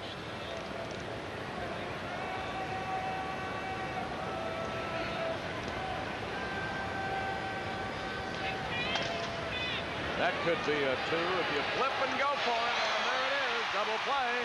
6:43. Astros get their 106th double play of the year. No runs, 1 hit, no errors, double play, nobody left. Middle of the 6th at HSE. Got some scratching and clawing to do here, folks. Reds still lead 3-0.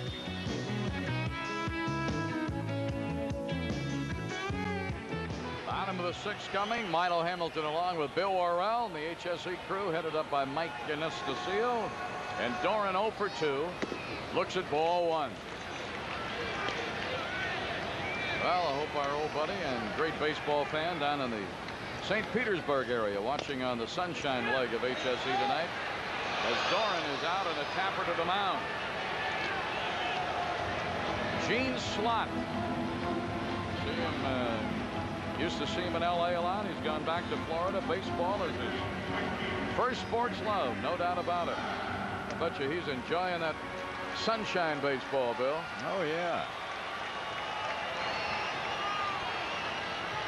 Kevin Bass 0 for 2. He's bounced to 3rd and he's struck out swinging. Showed bunt and took a strike. Boston leading in the 9th at Baltimore 6-1, and Detroit is trailing at home in the 8th at Toronto. If that holds, Red Sox will start tomorrow with a 2-game lead.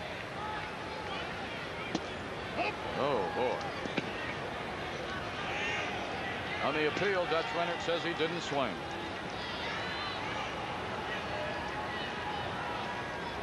Bass the hitter, Davis due up next. Browning with a 3-hit shutout. working in the 6th inning.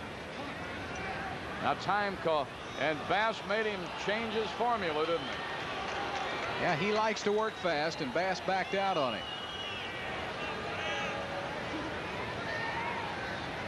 Earlier tonight, Doran thought he had time called and didn't get it called. No, I don't think he did get it called fast enough. Right center, playable. Going to hang up a long time for a winning hand. 2 down. That'll bring up Glenn Davis.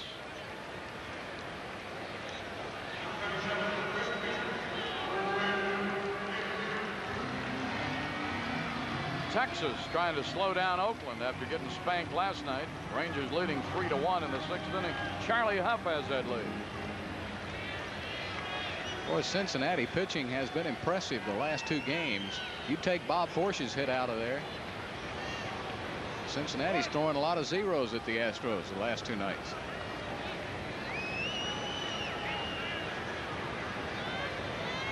And they've been doing it with a left-handed staff in this The bulk month of of their August. pitching lately.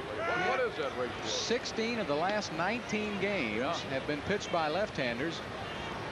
And, you know, with Rijo on the DL, that's about all he's got to throw a left-handed pitcher. Jackson, Browning, Charlton. They're going to trot Rijo out in San Diego, I think. Yep. A ball and a strike. Foul back out of play, and it's 1-2. Then you got Franco. You can go to him in the bullpen. Murphy's a lefty. Murphy's a lefty. Well, that's 5 quality left-handers. You know, they have come from behind 30 times to win. And Murphy now, I think, has appeared in 67 games and hasn't won a game. That just boggles my mind that a guy who relieves that often wouldn't be the recipients of some of those come from behind wins. That's right.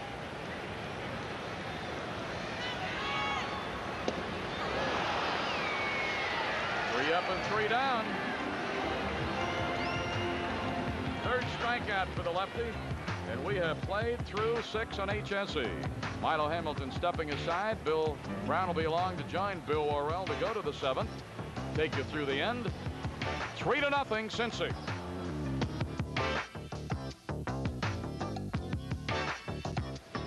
Stop by Golf USA for a golf swing analysis on the exclusive PGA endorsed Sportech swing computer. Chris Horlock's Golf USA, Post Oak at San Felipe, the newest in golfing clubs and clothes. Bill Brown here to call the action for you. Cal Daniels leading it off for Cincinnati. Thank you, Bill. Daniels is 1 for 2 for Cal. Ramirez can't get it. Base hit to center. And Cal Daniels, who really has swung the bat nicely over the years, his brief career against the Astros, continues to do a number on them. He's on for the 3rd time. 3-0. Joaquin Andujar now works to Nick Asaski.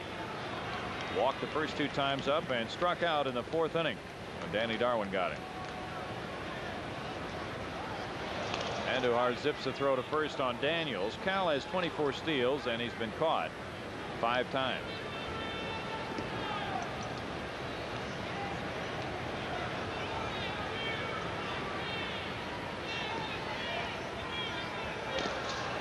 Daniels that time went back in standing, and it was a pretty close play. Andujar was signed as a free agent by the Reds in November of 1969. Traded to Houston in October of '75 for 2 minor leaguers, Carlos Alfonso and Luis Sanchez. Carlos came back to manage for the Houston Astros in the minor league organization. I believe he's in the Giants organization now, Bill.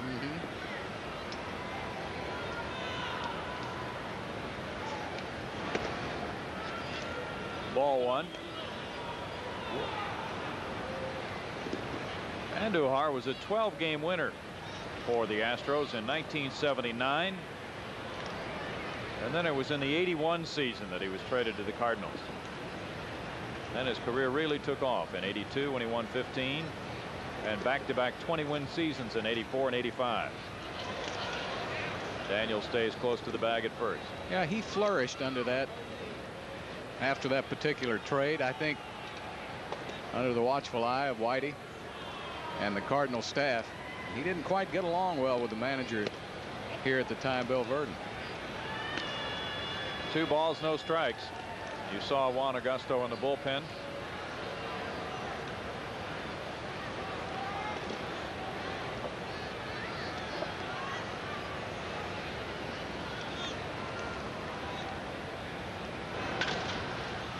Bell knocks it down and keeps it on the infield. The Reds have runners at first and second and nobody out. The ball may have hit Buddy on the wrist as he tried to backhand it. Took a hop out of that dirt sliding area. It's ruled a base hit.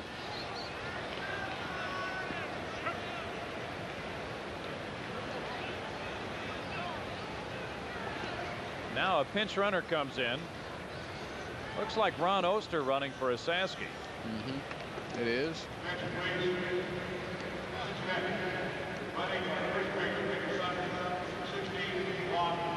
Oster in as the pinch runner.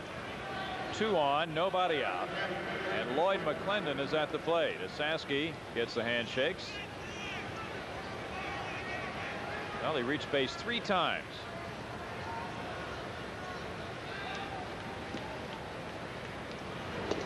McClendon, where the Astros looking for a bunt, swung and missed. Bell had started in a few steps, and then when McClendon swung, it kind of froze him at third base. McClendon spent 7.5 years in the minors.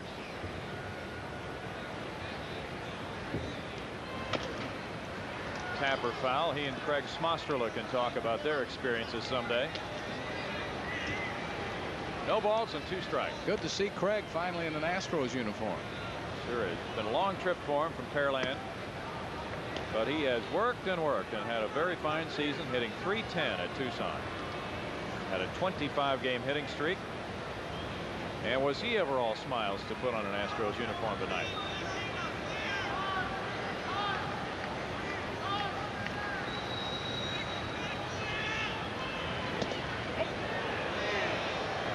One ball and 2 strikes to McClendon. Winningham is on deck.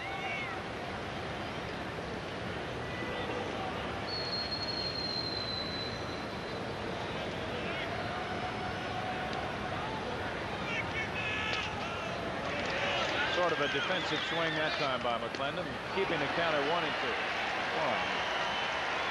The roar you hear is some fan.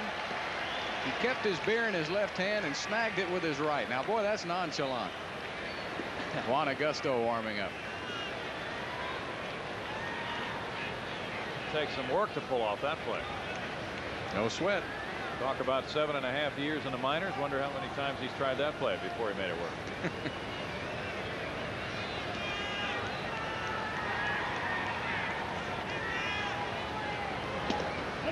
2 balls and 2 strikes on McClendon.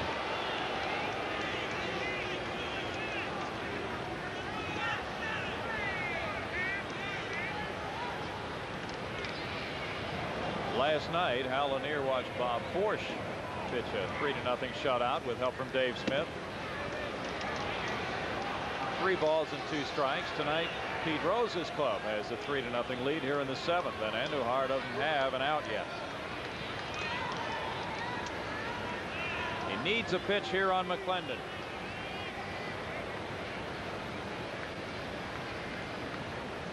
Runners go, and a tap foul.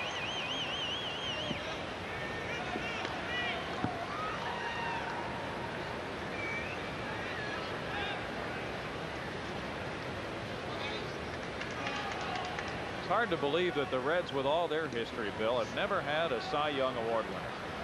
And they may have one this year in Danny Jackson. But they've certainly had the hitting stars.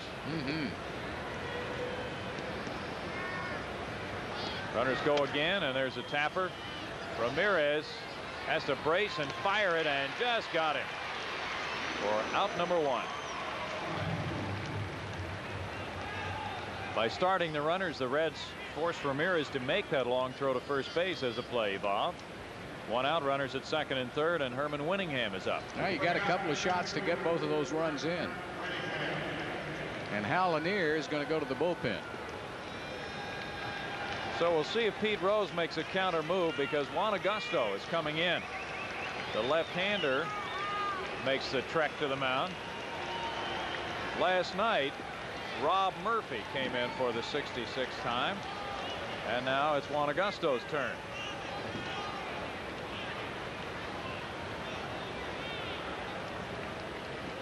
Augusto is tying Murphy with this appearance, and Joaquin hands over the ball and makes his departure. Well, a little touch of irony there, perhaps.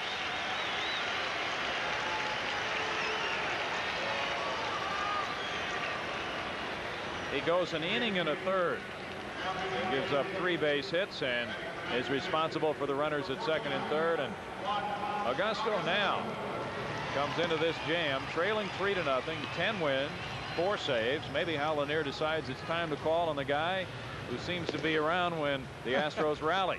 You just took the words out of my mouth. Win one with Juan is the way they like to say it. Augusto, of course, had been sitting there with a 10-game winning streak that was stopped several weeks ago, and he's going for number 11. That would be the most, of course, since Hal Woodashik did it all the way back in 1963 for the Astros. He had an 11-9 record. 66 games now for Juan. His last appearance was on Friday against the Cardinals. He went 1 inning, allowing 1 hit and 1 run.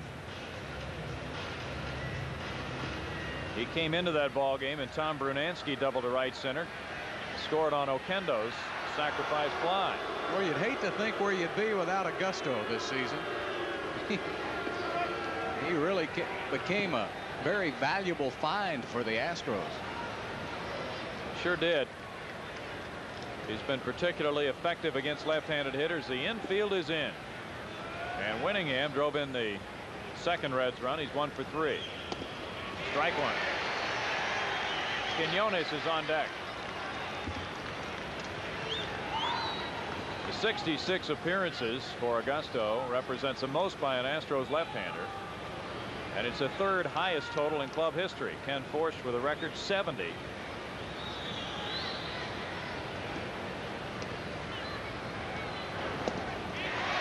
Oh, and 2 to Winningham.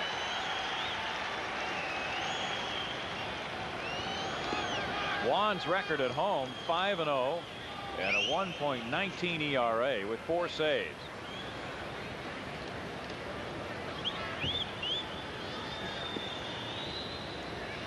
He's inherited 35 runners and 12 have scored. He inherits Daniels and Oster. He gets a strikeout on Winningham. 2 out. Now that's what Hal Lanier wanted, Bill. He needed a strikeout in that situation with the 1 out and the bases loaded. And Augusto especially tough on left-handed hitters, as you saw there.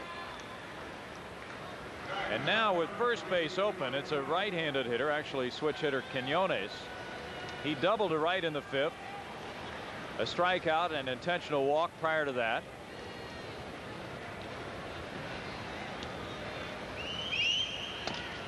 Check swing foul ball, strike 1. Quinones batting .375 from the right side, but that's only 3 for 8 since he's been called up. Limited sampling, but the Reds are happy with what they've seen. Young plays him toward left center. 1 ball and 1 strike, but Kevin Bass is shaded a little bit toward the line in right and fairly shallow. Well, that's where the scouting comes in to be so important, Bill. They haven't seen Quinones this year and really have to know where to play him in this situation. He pokes it on a line down the right field line. Bass diving. He can't get it. Base hit. It rolls away from him. 2-run score. Play at second, and he is safe. The Reds take a 5-0 lead on the double by Quinones. His second double of the night. Come on, Cal. Let's go. Let's go, Cal. Let's go. Well, they pitched him outside, and that's where he went with it. That's why Bass, you just almost set that play up, Bill. That's why Bass was playing over there. They were going to pitch him there, and he still hit it away from him. 9 runs batted in for Quinones in the last 4 games. Now Concepcion will draw the walk. The runs are charged to Andujar, who gives up 2 runs in an inning and a third. And now with Browning coming up next, Concepcion will get the intentional pass.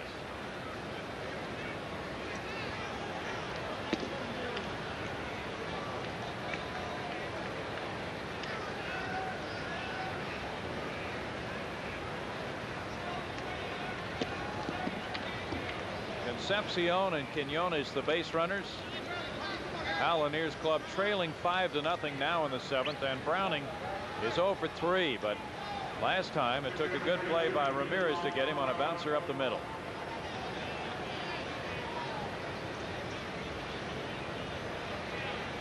Andujar charged for those 2 runs on 3 hits in an inning and a third.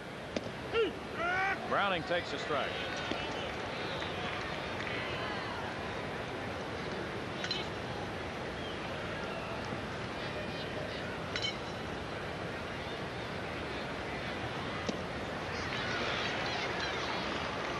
And 2. See how much more difficult he is to a left-hander. He made a good pitch to Quinones, but when you're right-handed and you're leaning out over the plate, you can go to right field in the opposite field with that pitch, but a left-hander, he is really double tough on. Trevino will have a play at third and throws high, bringing Bell off the bag. Quinones gambled, and it paid off for him on a pitch that got just a few feet away from Trevino. And now they'll take a look at the baseball. It will probably be ruled a wild pitch, and it is. Yeah, the ball hit the dirt first.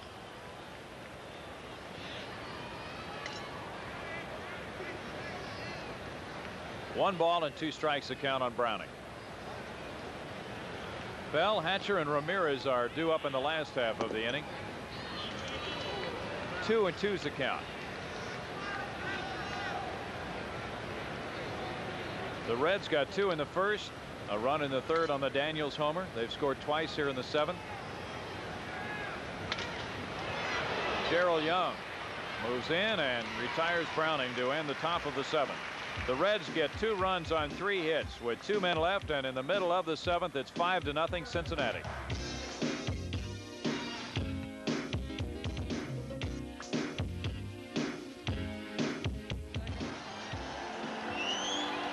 Nothing. Cincinnati has the lead for Tom Browning. Browning has 1 shutout this season. That's 12-0 on the no-hitter that he took to the 9th against San Diego, winding up with a 1-hitter. He's allowed the Astros just 3 base hits in this game, and he spaced them out. 1 in the 2nd, 1 in the 3rd, and another in the 5th inning, followed by a double play. The Reds have made a couple of changes defensively. Ron Oster, who went in to run for Nick Asaski, stays in the game to play 2nd.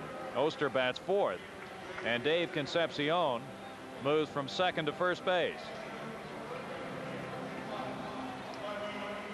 It'll be Buddy Bell leading it off in the home 7th inning. He has walked and grounded to short.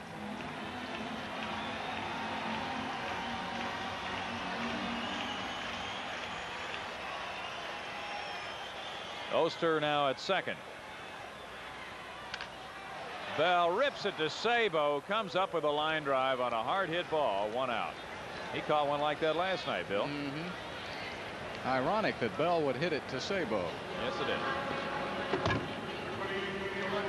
And Tom Browning has appeared hittable tonight, but he now has a big lead, and Browning is going to be very tough. Billy Hatcher 0 for 2. Oster snaps off a throw. He didn't get him.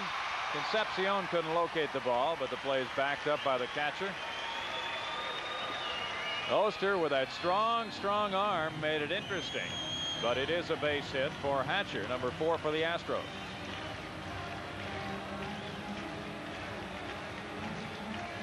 Billy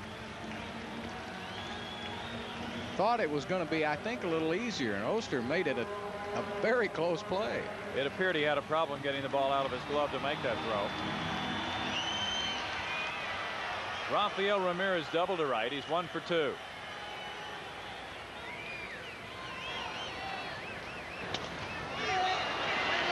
McClendon is off with a mask. 2 outs, bringing up Trevino.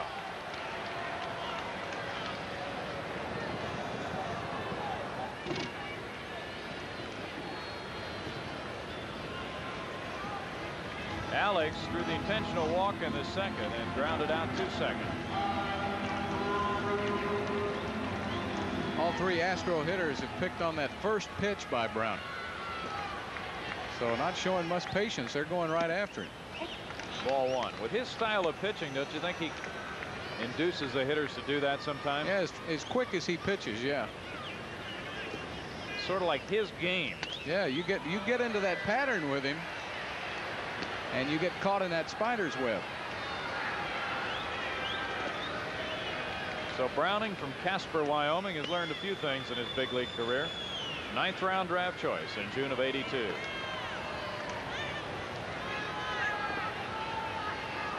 He is now 28 years of age.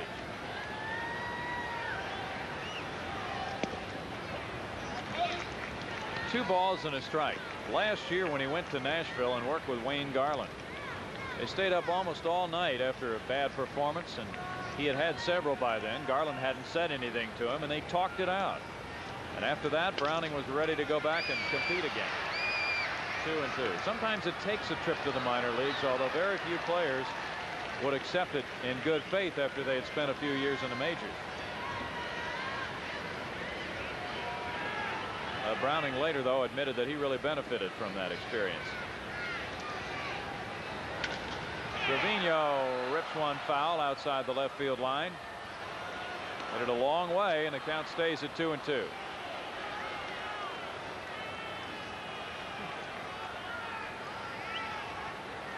So Browning last year with a 5.02 ERA has come back strong. Well, you know, you can experiment, Bill, in the minors. You can take what the pitching coach tells you and work on it without it really meaning anything. They don't like you to experiment too much up at this level. Nope, and Browning doesn't need to tonight. He gets another strikeout, number 4. No runs, 1 hit, a man left, and through 7. Browning and the Reds are on top in this one, 5-0.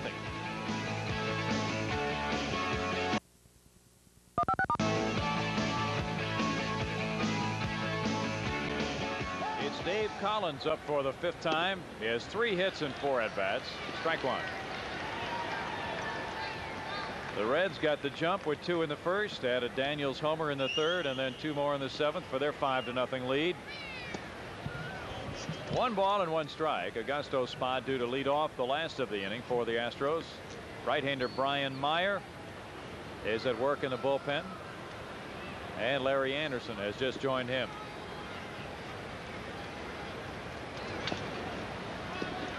One and two. The Astros with 36 players could use a bigger bullpen these days. You're going to need a bigger plane to go to LA. Well, it's a chance for a lot of the fellows who have performed well at the minor league level to get that reward at the end of the year. Well, we talked about Scott Thompson coming to visit with us, the Rice basketball coach. I'll bet you the Lamar assistant's here tonight. Tommy Collins. Oh, yeah. Coming down the road from Beaumont. Dave hits it foul. It's ironic that he would be here, interested in baseball, because Dave is now a basketball coach. Yeah. Well, that's a crossover, you know. That's right. And the two sports actually mesh pretty well together as far as the seasons, that one is ending as the other beginning. Collins with a 3-2 count. He's been coaching basketball for quite some time at the high school level. See if he can find another Gene Conley, huh? That's right. He spent 1 year with the Yankees, 1982. That was not his atmosphere. Then moved on to Toronto and Oakland and Detroit before Cincinnati picked him up last year. How many players have you seen go to the Yankees and come, you know, after about a year, they decide that's not their cup of tea? Well, a bunch of them want out right now, don't they? Mm-hmm. Jack Clark and Don Mattingly and John Candelaria and on down the line. Collins fouls it out of play. In fact, a number of Yankees players, Frank Williams working in the Cincinnati bullpen, have come forward since Mattingly's criticism of the atmosphere in New York, and they have said that holds true for everybody here. They don't call it the Bronx Zoo for nothing. Nope. Collins puts it in play for Kevin Bass, and he retires Dave for 1 out in the 8th inning. Well, they finally got him out leading off. What is so ironic is that there was all the talk before the game about Eric Davis not playing. Cal Daniels did suit up, and he scored 3 runs, has a homer, 2 hits, a walk. Dave Collins was a part of the lineup, and he has come through big time with 3 hits, and Herman Winningham has driven in a run. So far they have not needed Eric Davis. Ball 1 to Sabo.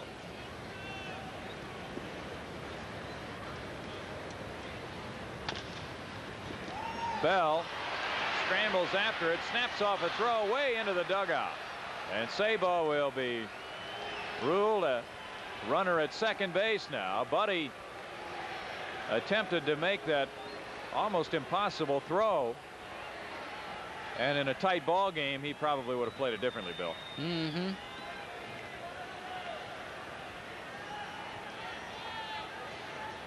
Lee May was almost the victim. He had to get out in a hurry. Well, it hadn't been a good night for Buddy over there at third. No.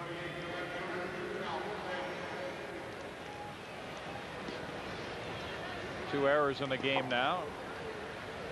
And the Cincinnati Reds, who prepare for their trip to San Diego, have something going again with Daniels. Ball 1. Daniels hit so well last year that everybody was drawing up the projections for Cal Daniels for a full season this year. Really hasn't happened the way people had projected for the most part. It has in terms of getting on base, though. 2-0. He was tied for the league lead in on base average, and this big night he's been on 3 times now and 4 trips to the plate. Will only serve as a further reminder of how effective he is in that area. 3-0 the count.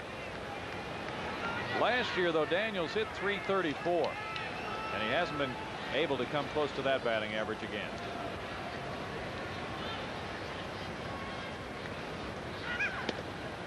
He draws the walk. 2 on now and 1 out for Ron Oster. This is Oster's first at bat. He came in as a pinch runner for Asaski and scored a run. He is a switch hitter. Al Lanier taking a little walk in the dugout. Oster hasn't had many at bats as a right-handed hitter. He's a better lefty, hitting .167 from the right side, 3 for 18.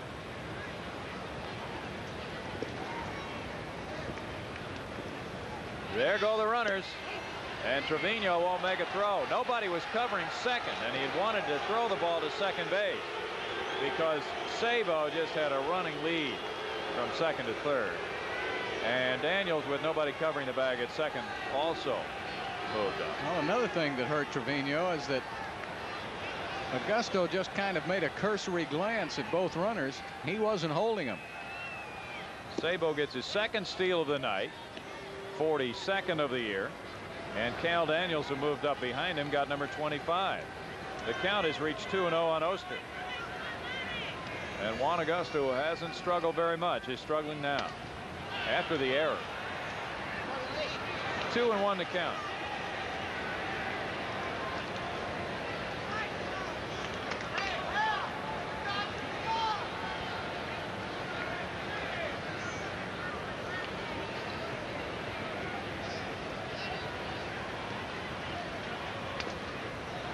Oster fouls it back, and it's 2 balls, 2 strikes. In many ways, Oster is the leader of the Reds, even though Dave Concepcion is the captain. Bruce Kim, their third base coach, was pointing out before the game tonight that when Oster went down last year with a knee injury, the club started to falter, and when he came back this year, the club started to play much better. The infield is in with 1 out. 3 balls and 2 strikes to Oster. When Oster was moving through the Reds farm system, Dave Concepcion was ahead of him at shortstop. Now Ron is questioning the count by Randy Marsh. Well, I think Randy wanted to get the scoreboard right. It's 3-2. 3-2 now. The scoreboard indicates 2-2 to count. And we won't have to worry about the old lady making mistakes anymore after tonight. Oster with a ground ball to Bell. Bell to the plate. Trevino. Oh, Sabo knocks the ball loose and he scores. Here comes Daniels around to score. And the Reds get 2 more runs on the play. 7-0 their lead as Sabo dislodged the ball from Trevino's mitt. It's going to be an error on Trevino, and Hal Lanier wants to make a pitching change. He will go with a young right-hander, Brian Meyer. Watch it again. Bell gets the ball. Sabo has a good jump. A high throw. Trevino had him out. He tagged him, and then the ball just flew out of his mitt. I think it was a combination of Trevino having to swing to his left and tag Sabo at the same time, and the ball came dislodged. Well, the Reds have recaptured some of their enthusiasm tonight after being shut out last night. They lead 7-0 with Brian Meyer coming in for his 2nd big league appearance. Very disappointing game for the Astros.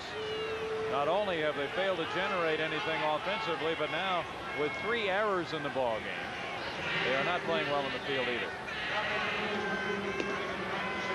I think what really irritates the fans and everybody else who follow the Astros is the inability to score runs. That, as we've talked about before, permeates down through the ball club. It generally affects your defense, affects the way the fans view the game, the lack of hitting. I think that in the month of August and here the first couple of days of September, the Astros have done very well to keep the other parts of their game going, Bill, when they haven't been hitting. Their defense has been pretty good for the last month or so, as well as the pitching. But after a while, the lack of hitting begins to show a strain on the entire ball club. Yes, it does. Now we'll look at Meyer, the young man who was impressive in his big league debut, coming in against the St. Louis Cardinals 3 days ago. And on Saturday, Meyer came in with 1 inning, did not allow a hit or a run, struck out 1, and did not walk a man. There are his numbers from Double-A Columbus with 25 saves and 4 wins in a busy year with 62 outings. Meyer set a club record at Columbus with those 25 saves, and he was 2nd in the Southern League and 3rd overall in all the Double-A ranks. He also saved 25 the year before at Osceola. 50 saves in the last 2 years for this young man who's age 25. He has a pretty good fastball. He'll throw it in the upper 80s. He delivers ball 1 to McClendon.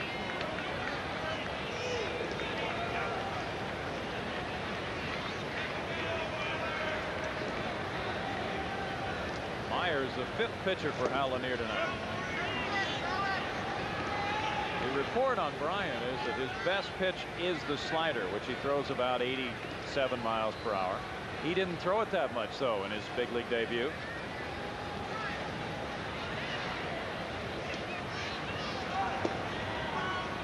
Three and 0 the count. Jeff Heathcock takes over in the bullpen now. Oster reached on the fielder's choice, and it was ruled an error on the plays of the plate. Meyer walks McClendon.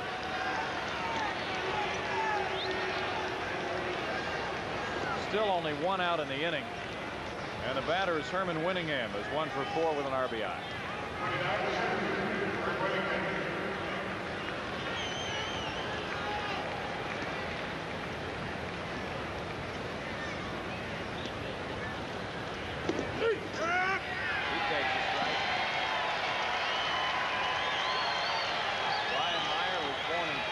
Jersey, still lives in the state at Medford.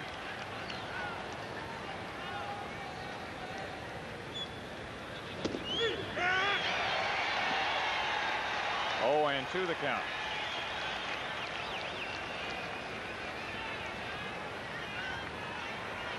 He was a 16th round draft choice in June of '86. And he gets a strikeout on Winningham. He has a lot of movement on that fastball. That ball tailed away from Winningham pretty well. Second big league strikeout for Meyer.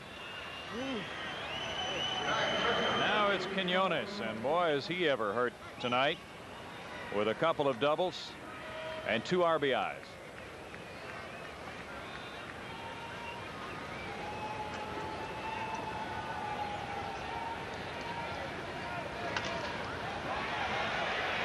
Strike 1 to Quinones.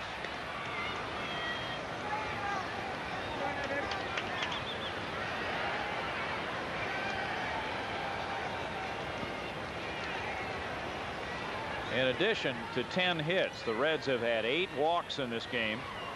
They've left 10 men on. Long run for Gerald Young to catch up with it, but he gets there, and that ends the long top of the 8th for Al Lanier's ball club. The Reds get 2 more runs without a base hit, 2 errors and 2 left, and in the middle of the 8th they lead it 7-0.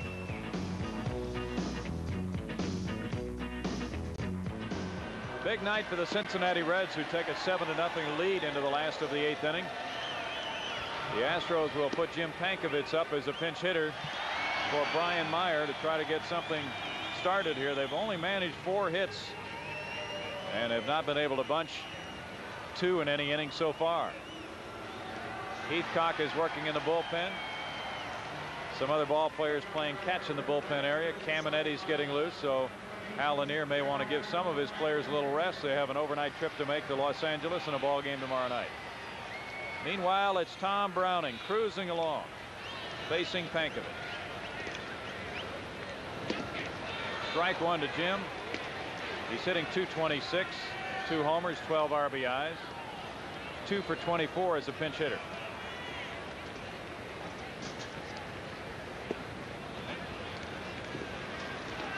One ball and a strike.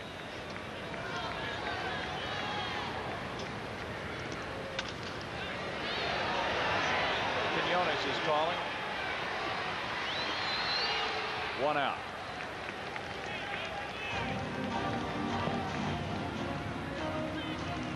Gerald Young is the batter now. He's 1 for 3. Billy Doran on deck.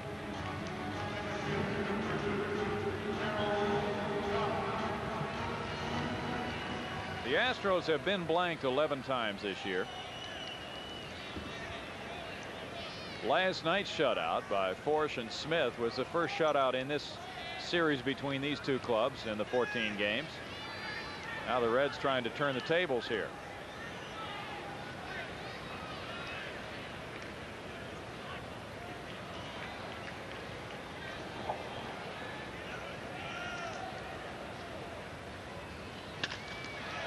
Young gets into one to left field.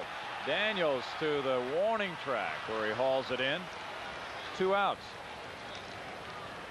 Well, that's the longest fly ball I've seen him hit this year. He got that to the warning track, didn't he? Seems to be hitting it sharper as a right-handed hitter lately, last few games. Billy Doran's 0 for 3.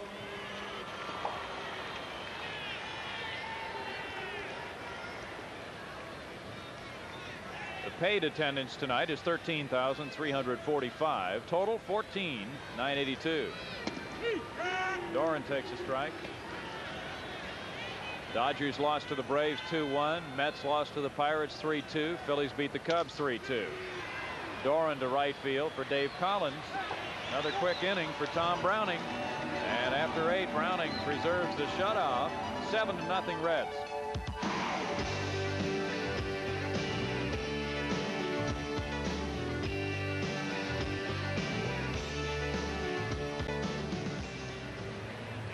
The Astros sent Jeff Heathcock to the mound, trailing the Reds 7-0 in the top of the 9th inning, and they've made another change. New second baseman making his big league debut, Craig Smostrela. Smostrela will bat in the number 9 spot, and Heathcock in the 2nd spot, formerly occupied by Billy Doran, who just left the game. Heathcock, meanwhile, left the scene with the Astros with his last appearance against Cincinnati June 14th. One scoreless inning in that ball game. He came in trailing 7-1 in the 8th inning. And now in a similar situation, Heathcock rejoins the big league club for his first appearance after spending a couple of months with the Tucson Ball Club.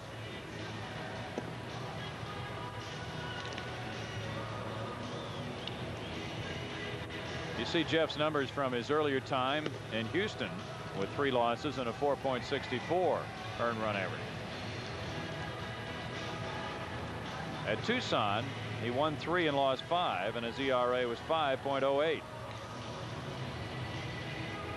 Jeff Heathcock with another chance to impress some folks in the month of September. Brian Meyer went 2/3 of an inning, did not allow a run, and walked 1. Concepcion leads it off against Heathcock.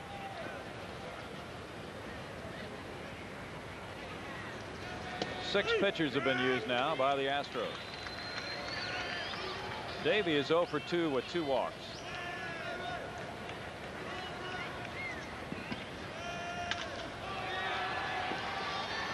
The catch by Young in center, 1 out. Boy, did they have him played right. Sure did.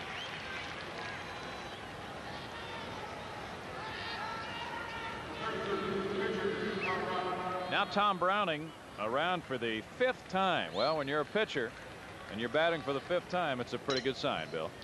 Yeah. He has 9 hits this year. He's going for double figures. Strike 1 to Browning.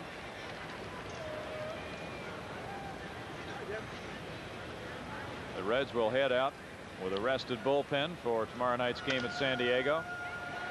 And base hit for Browning.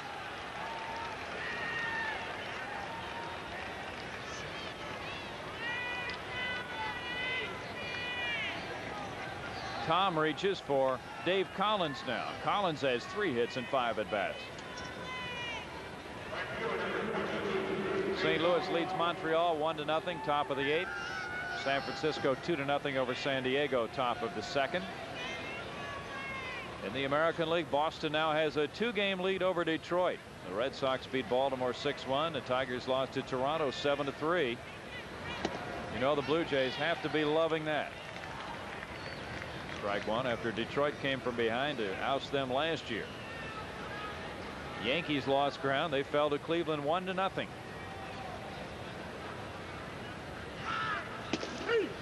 So on a night when the Yankees finally get pitching, they don't score. That's the way it's been. No balls, 2 strikes. Seattle took the measure of Minnesota 8-3. Texas leads Oakland 3-1 in the 8th. California 2, Kansas City 1, last of the 8th. 1 ball and 2 strikes from Heathcock to Collins.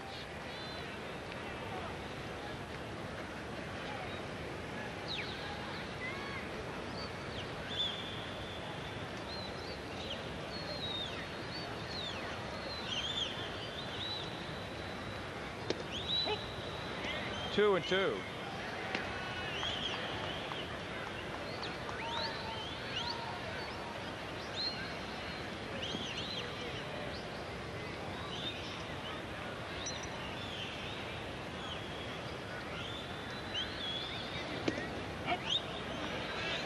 Full count to Dave Collins. Eric Davis and Barry Larkin have sat this one out. They've let their teammates do all the work.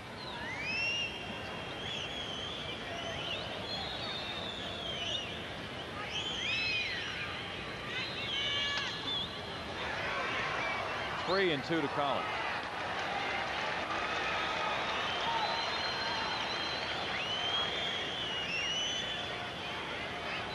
Good catch by a fan. He was standing there getting ready to leave. The ball was hit right to him. On your way out, take this with you. Davis backhands and no return throw. Glenn almost was close enough to tag out Browning. It was just loping, but he threw instead for the 4th for out number 2, and Collins is on first. Browning says, thank heavens you threw to second. I didn't want to be there. Been a long night. 11 hits for Cincinnati and 8 walks. Now Sabo comes around again. Chris, though, does not have a hit tonight. He's 0 for 4. However, he drove in a run and scored a run. Not a great nickname, Spuds. Spuds, they call him. The goggles. He looks like him. Yeah. Ball 1. Well, the Reds think they are going to rake in some awards in the postseason. If Sabo is Rookie of the Year, Danny Jackson Cy Young Award winner, Eric Davis could finish high in the MVP voting. Of course, if they were to come back and win the division, Eric Davis could wind up with the MVP. And there they go. They're scattered. Now, you call up so many players at the end of the year, that dugout really gets crowded, doesn't it? There's not a lot of room to move around. And some of them don't get too much exercise either. That's the way they get it. 2 balls and a strike. It really can be a problem, Bill. Pre-game batting practice. Only a specified length of time, and with all the extra players, it cuts down a little bit on everybody's work. You've got to get out early.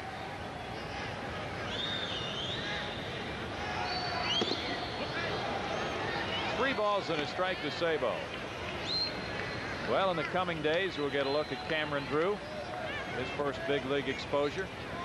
He really had quite a spring training. And quite a year. Yeah. Sabo takes the walk. Oh, that is just amazing. 9 walks in the game for the Astros.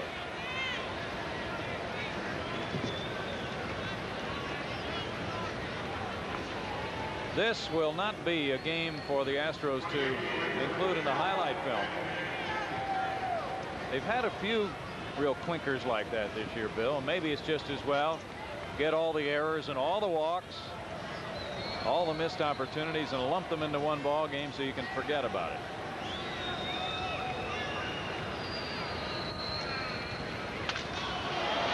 Daniels just rips away, and that is a long shot.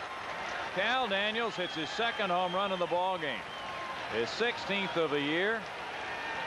A 3-run shot to make it 10-0 Reds. Daniels is scoring his 5th run of the 10.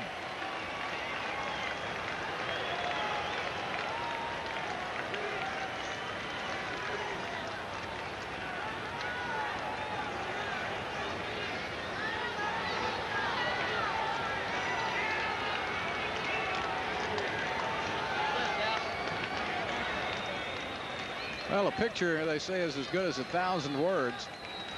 There's nobody sitting in those orange seats. It didn't make any difference. He ripped it. Well, what a game Daniels had tonight. Yes, he did. He had a month. So he's gone from persona non grata for throwing his bat at the dugout to all-around good guy again with this game. Oster tries to beat out the chop. Davis flips to Heathcock, and he did not get him. He missed the bag. Dutch Renard with a safe sign. Threw a base hit.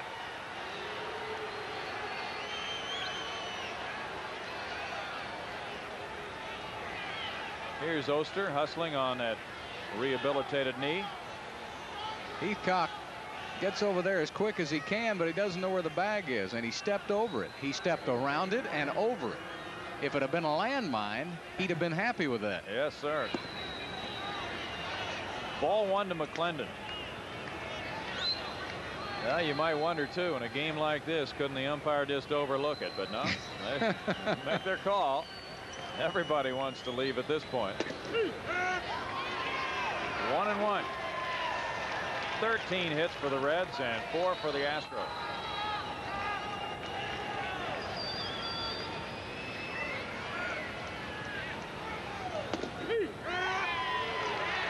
One and 2.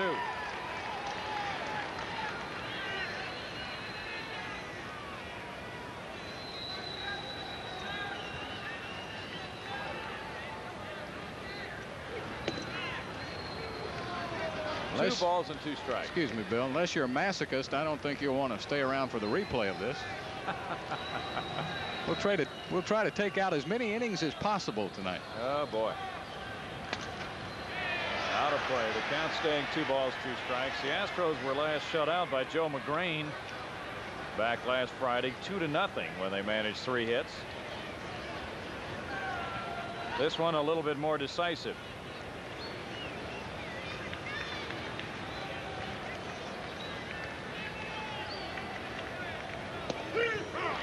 Strike 3.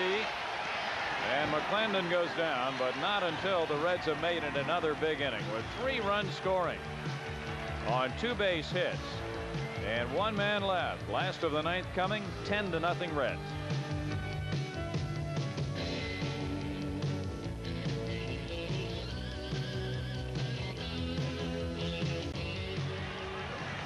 The Reds have unloaded tonight. They lead 10-0 as Tom Browning goes for his 2nd shutout of the year. Well, that Browning just seems to have a nose for the Reds offense, doesn't he? Had a 12-0 shutout earlier. Cal Daniels has scored 5 runs in this game, and that's a Reds high for this season. Kevin Bass is 0 for 3.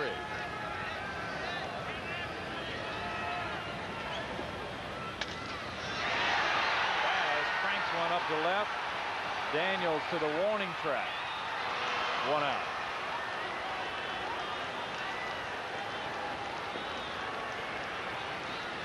The Reds, of course, beat the Cubs 17-0 on Sunday, and that's their largest winning margin of the year. Browning 2 outs away from a 10-0 win.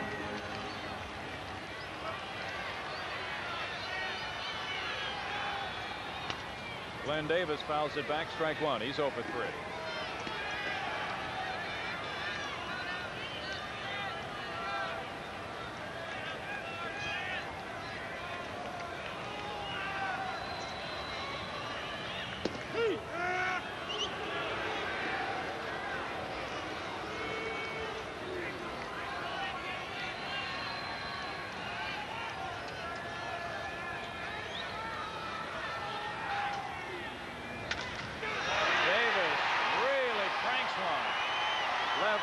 Daniels will jump, and that's gone.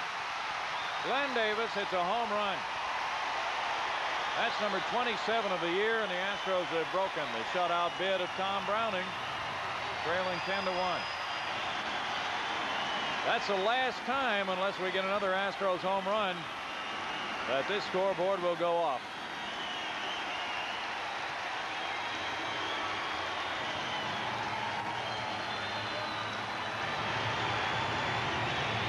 Well, Bill, Glenn Davis was quoted in an article this morning as saying he realized the importance of that scoreboard and the home run celebration when somebody brought a kid to the game and introduced him and said, "Please set off the scoreboard for my daughter." He did it one more time. Well, he's about the only one who can. I think he wanted to be the last one, Bill. Well, it gives him an 11-game hitting streak, and it gives him now 90 RBIs and 27 homers.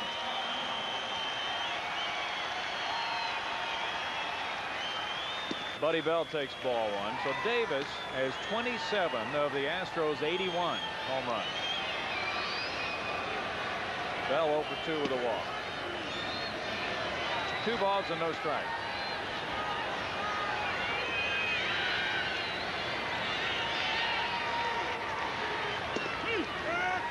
Two and 1.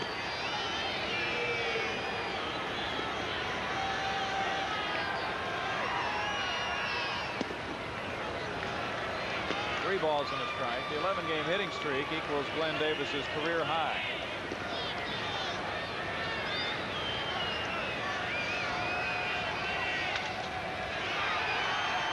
Shortstop Quinones gets Bell. 2 out. Well, the Astros will stay 5 games behind the Dodgers. And the Reds will move to 6.5 out.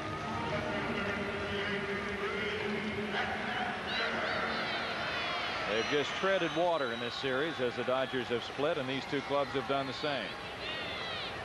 Billy Hatcher got an infield hit. He's 1 for 3. He gets another base hit into left center field.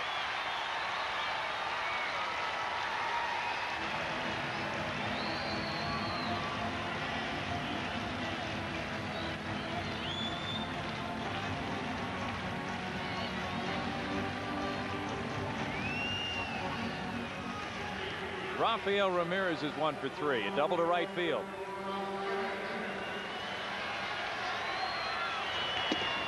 Ball 1.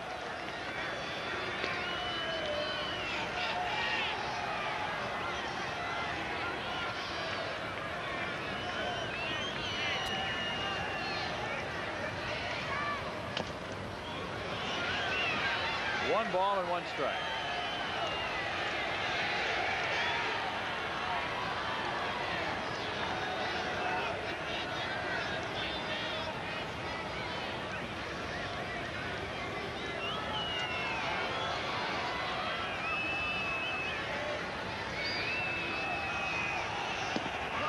There goes Hatcher, and the Reds will let him steal second.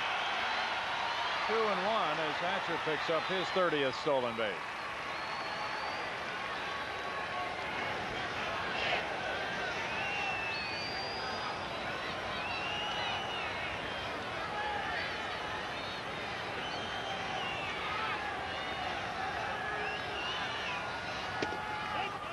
Three balls and a strike.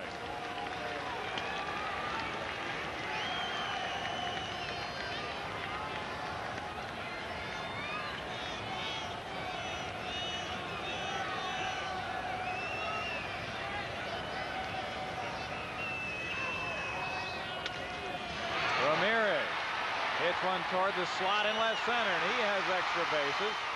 Ball still in play. Hatcher scores. Ramirez gets the double, and it's 10-2 now.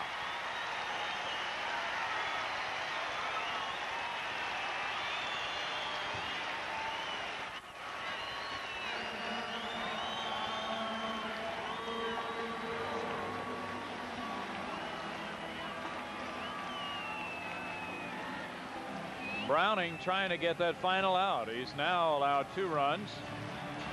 And it's Trevino 0 for 2 with an intentional walk.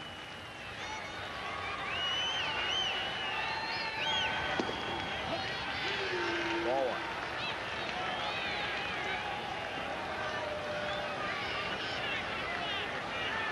The Astros lost the game to the Dodgers 11-1 earlier this year. Trevino puts one in play. He's got extra bases. And now the offense is springing to life here in the last of the 9th inning. Ramirez scoring, Trevino with a double, and it's 10-3. Only problem is I think the horse has left the barn.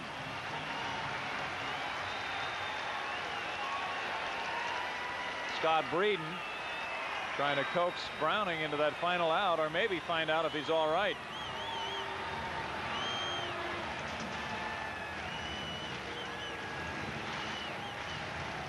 Rob Murphy is beginning to work in the bullpen.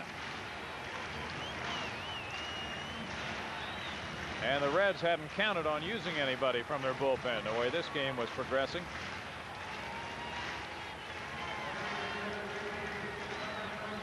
But there's Murphy.